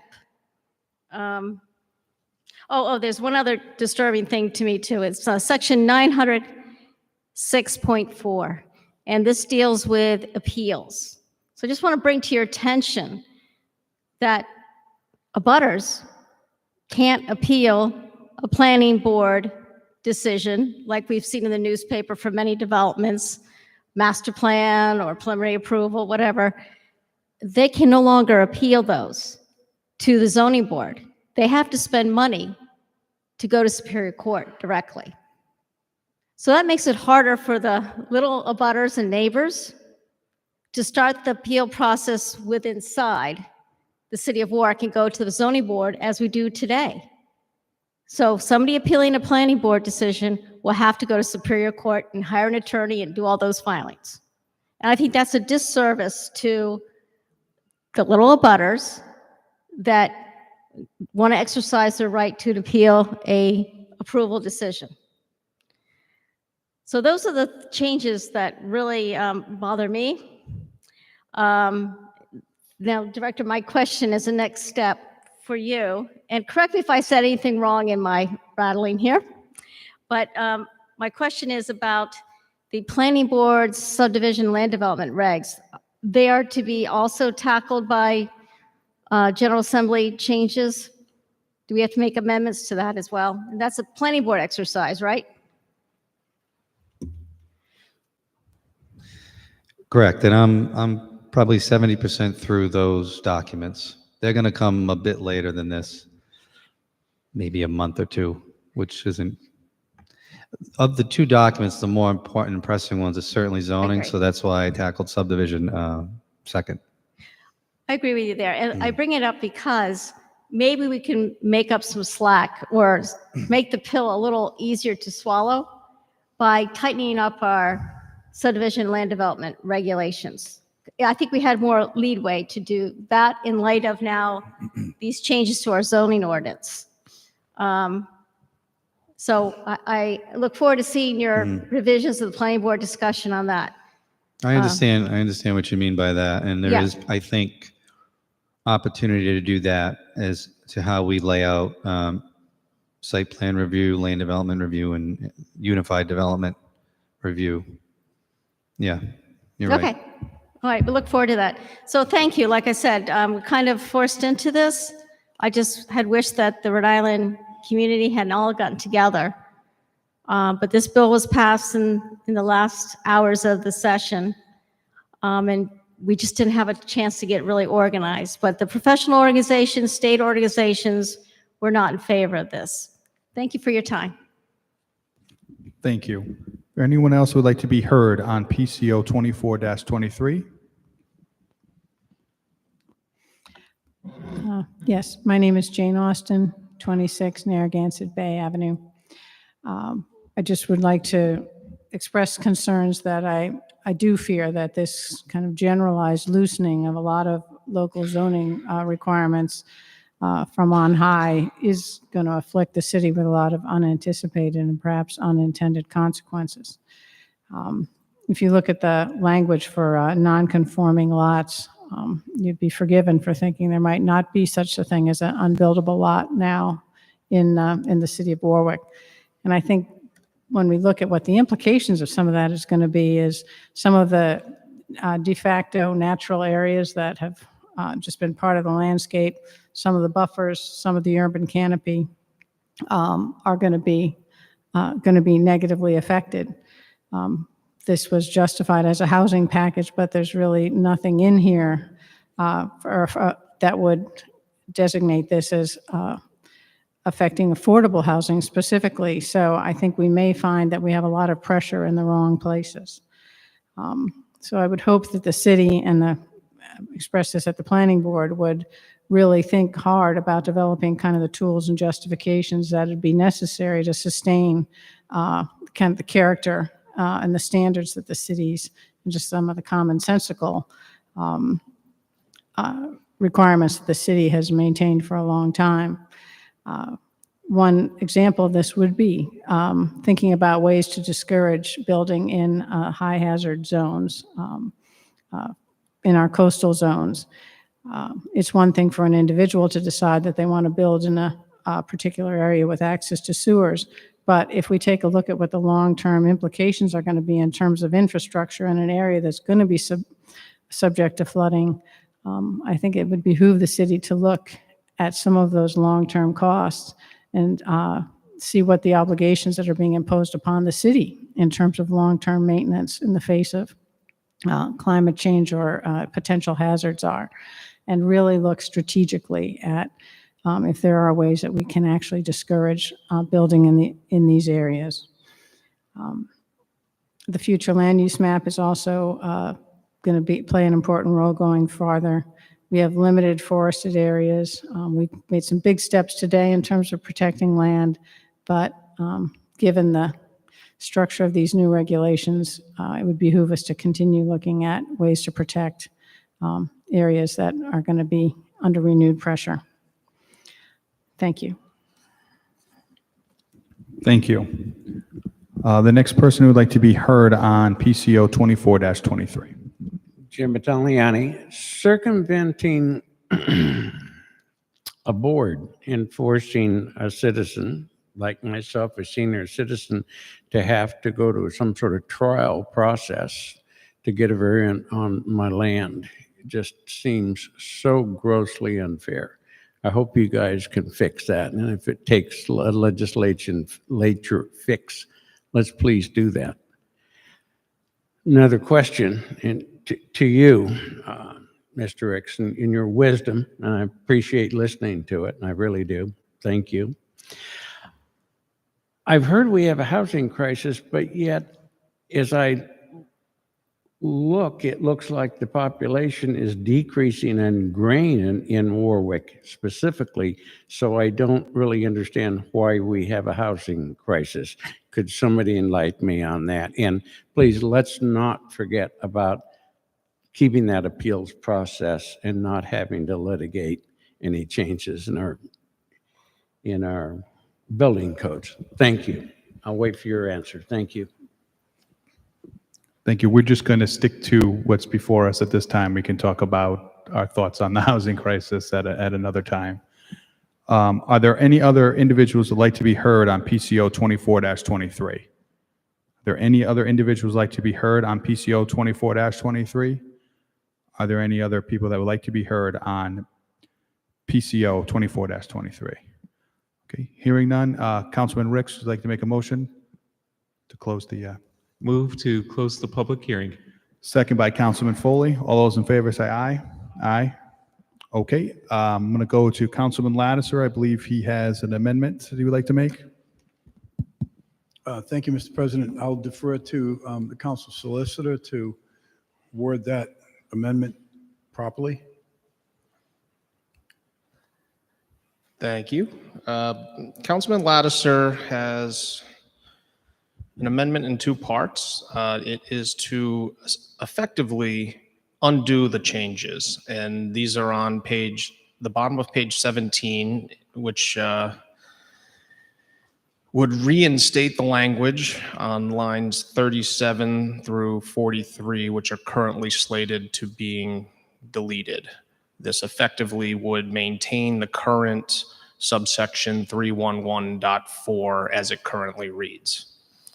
Similarly, at the bottom of page 18, he would like to reinstate the language on lines 39 through 42, which are currently being deleted, and delete the language on line 42 and 43, which is being inserted. Those taken together would effectively preserve the current subsection 311.10 B3A as it currently reads in the zoning ordinance. That is the amendment. Do you move favorable action on that amendment? I'd move favorable action on that amendment as stated. Second by Councilman Ricks, Councilman Foley. Okay, and Director Kravitz, we would like to get your thoughts on the proposed amendment. I have no objection to it. Okay, any other questions or comments just on the amendment? Okay, so we're going to vote just the amendment at this time. So the clerk will call a roll for favorable action on the Lattiser amendment. Yes. Yes. Yes. Yes. Yes. Yes. Yes. Okay, has now been amended. No. Thank you. Okay, and then Director Kravitz, I believe you have two amendments you would like to propose, and we'll hear them, and I'll get someone to make a motion, and we'll see if you get a second. Go ahead, Director. Let me grab this. I'm going to cite the section number, maybe. You have it? I believe so. The administration is requesting that the council consider an amendment to page 13, line 33, which is regarding subsection 308.2 design standards. It currently reads two-family and multiple family. The request is to delete two-family and, so that it would just begin with the words multiple family. Correct. Okay. Would anyone like to move that amendment for the administration? Councilman Ricks. Do I have a second? Second by Councilman Snappi and Councilman Gephardt. Any questions or comments just on the amendment? Okay, hearing none, the clerk will call a roll for favorable action on this amendment. Yes. Yes. Yes. Yes. Yes. Yes. Thank you. So that is now amended. And Director, I believe you have one more.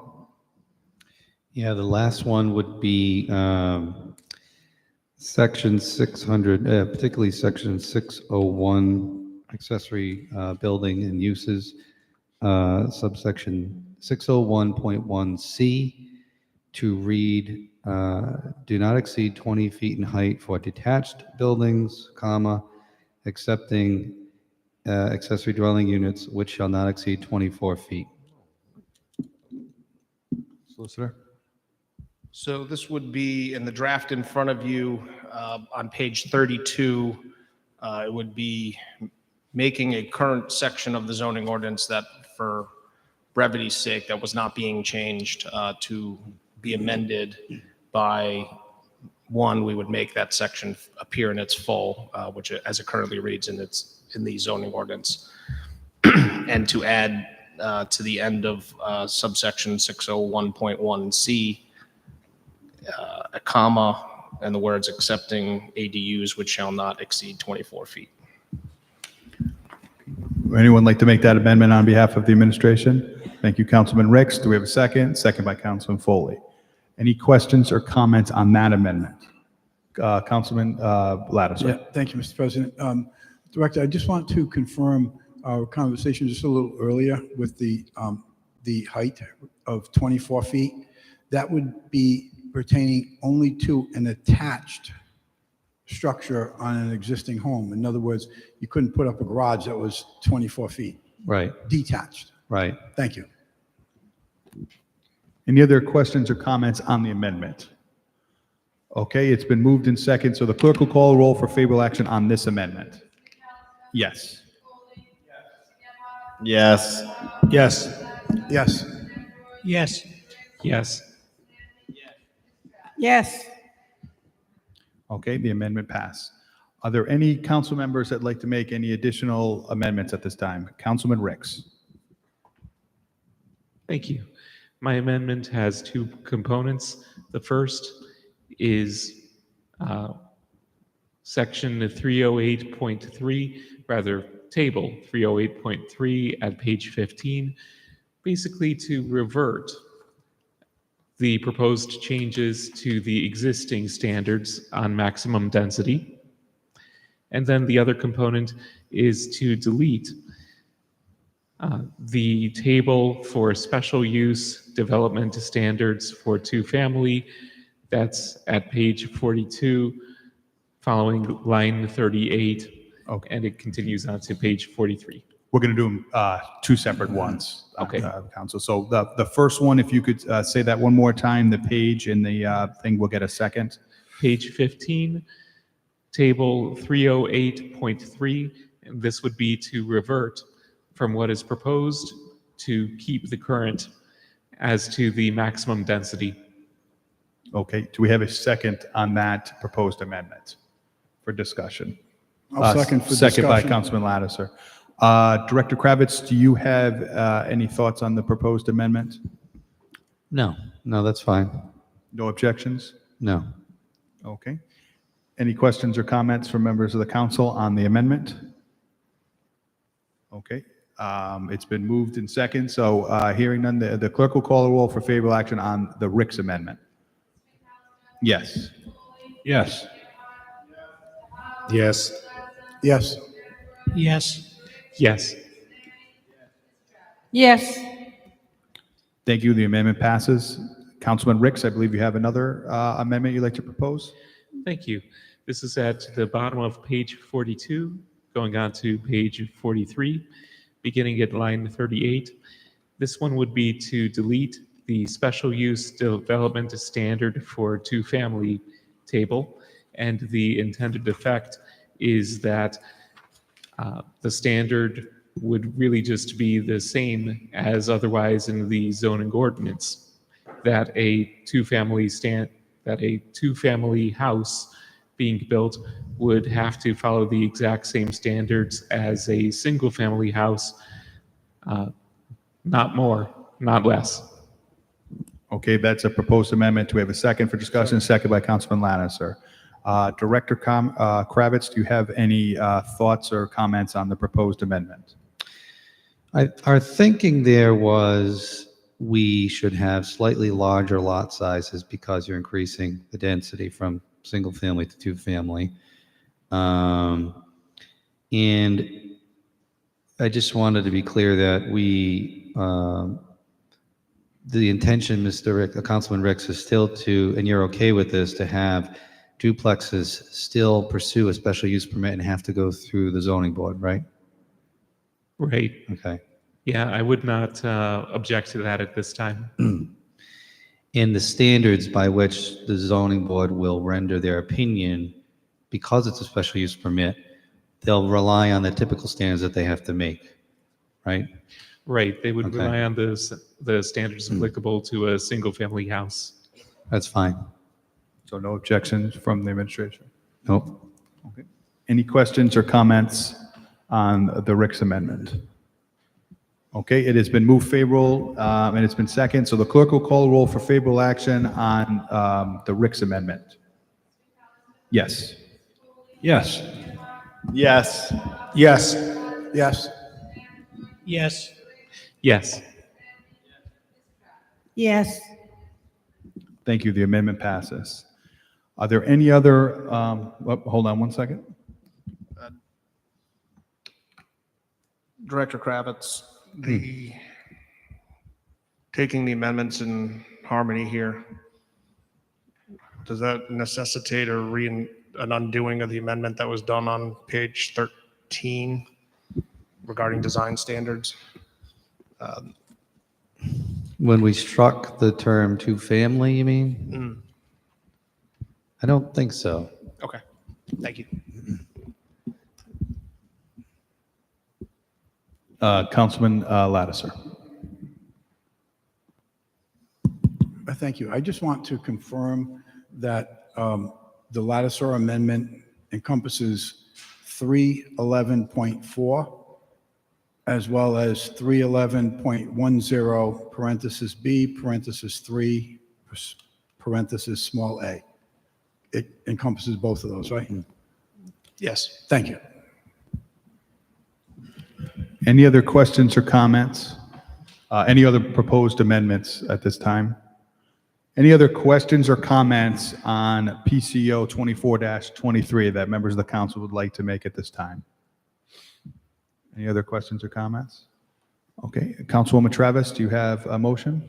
Yes, move favorable action on PCO-24-23. Second by Councilman Lattiser, Councilman Gephardt, Councilman Ricks, and Councilman Foley. It has been moved favorable in second. Any last comments or questions? Hearing none, the clerk will call roll for favorable action. Yes. Yes. Yes. Yes. Yes. Yes. Yes. Thank you. First passage as amended. Thank you very much. That is the last public hearing. We still have some council business to take care of, but thank you to everyone who participated this evening.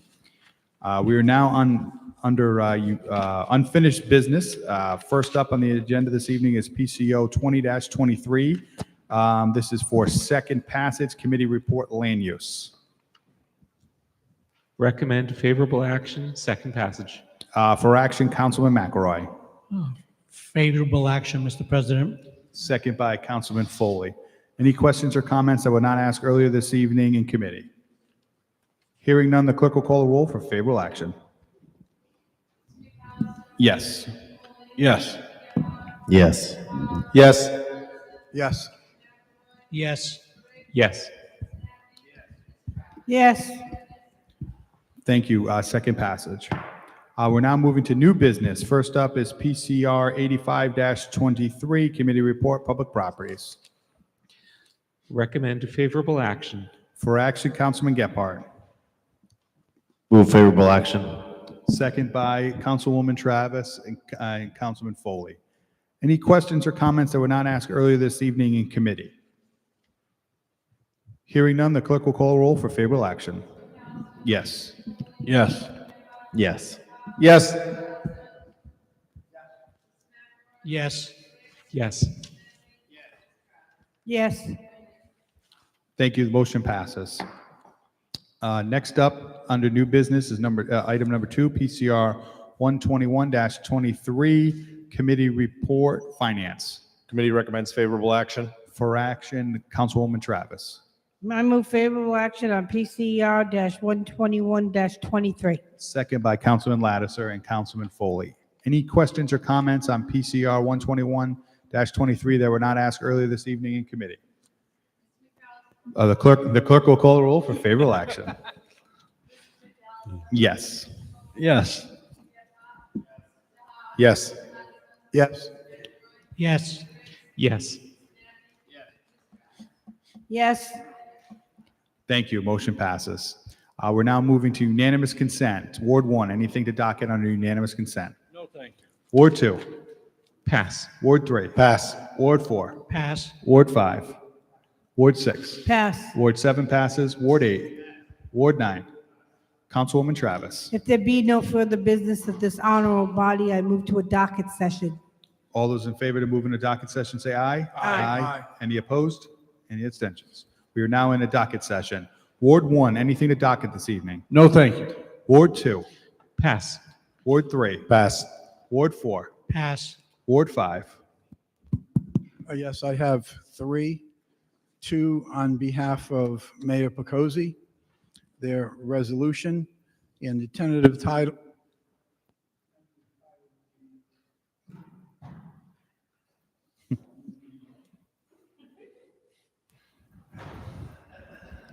I'm sure that was not intentional. A resolution authorizing the mayor to enter into a memorandum of understanding with the Warwick Neck Improvement Association.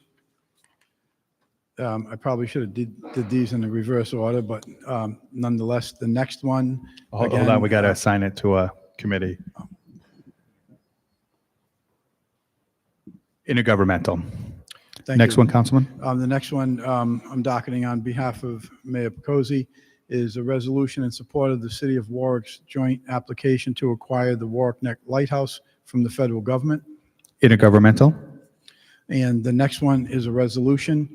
The tentative title is the Finance Director to provide hard copies of all documents requested by any council person relating to bid documents or items appearing before the City Council. Intergovernmental. Thank you. Ward 6. Ward 7, I have a resolution in regards to erecting a yield sign at the intersection of Birch Glen and Gorton Lake Boulevard. Public safety. Ward 8. I have a resolution dedicating Barton Farm as a municipal public trust. Public properties. Ward 9. We are adjourned. Happy Thanksgiving, everyone. Safe travels if you're on the road.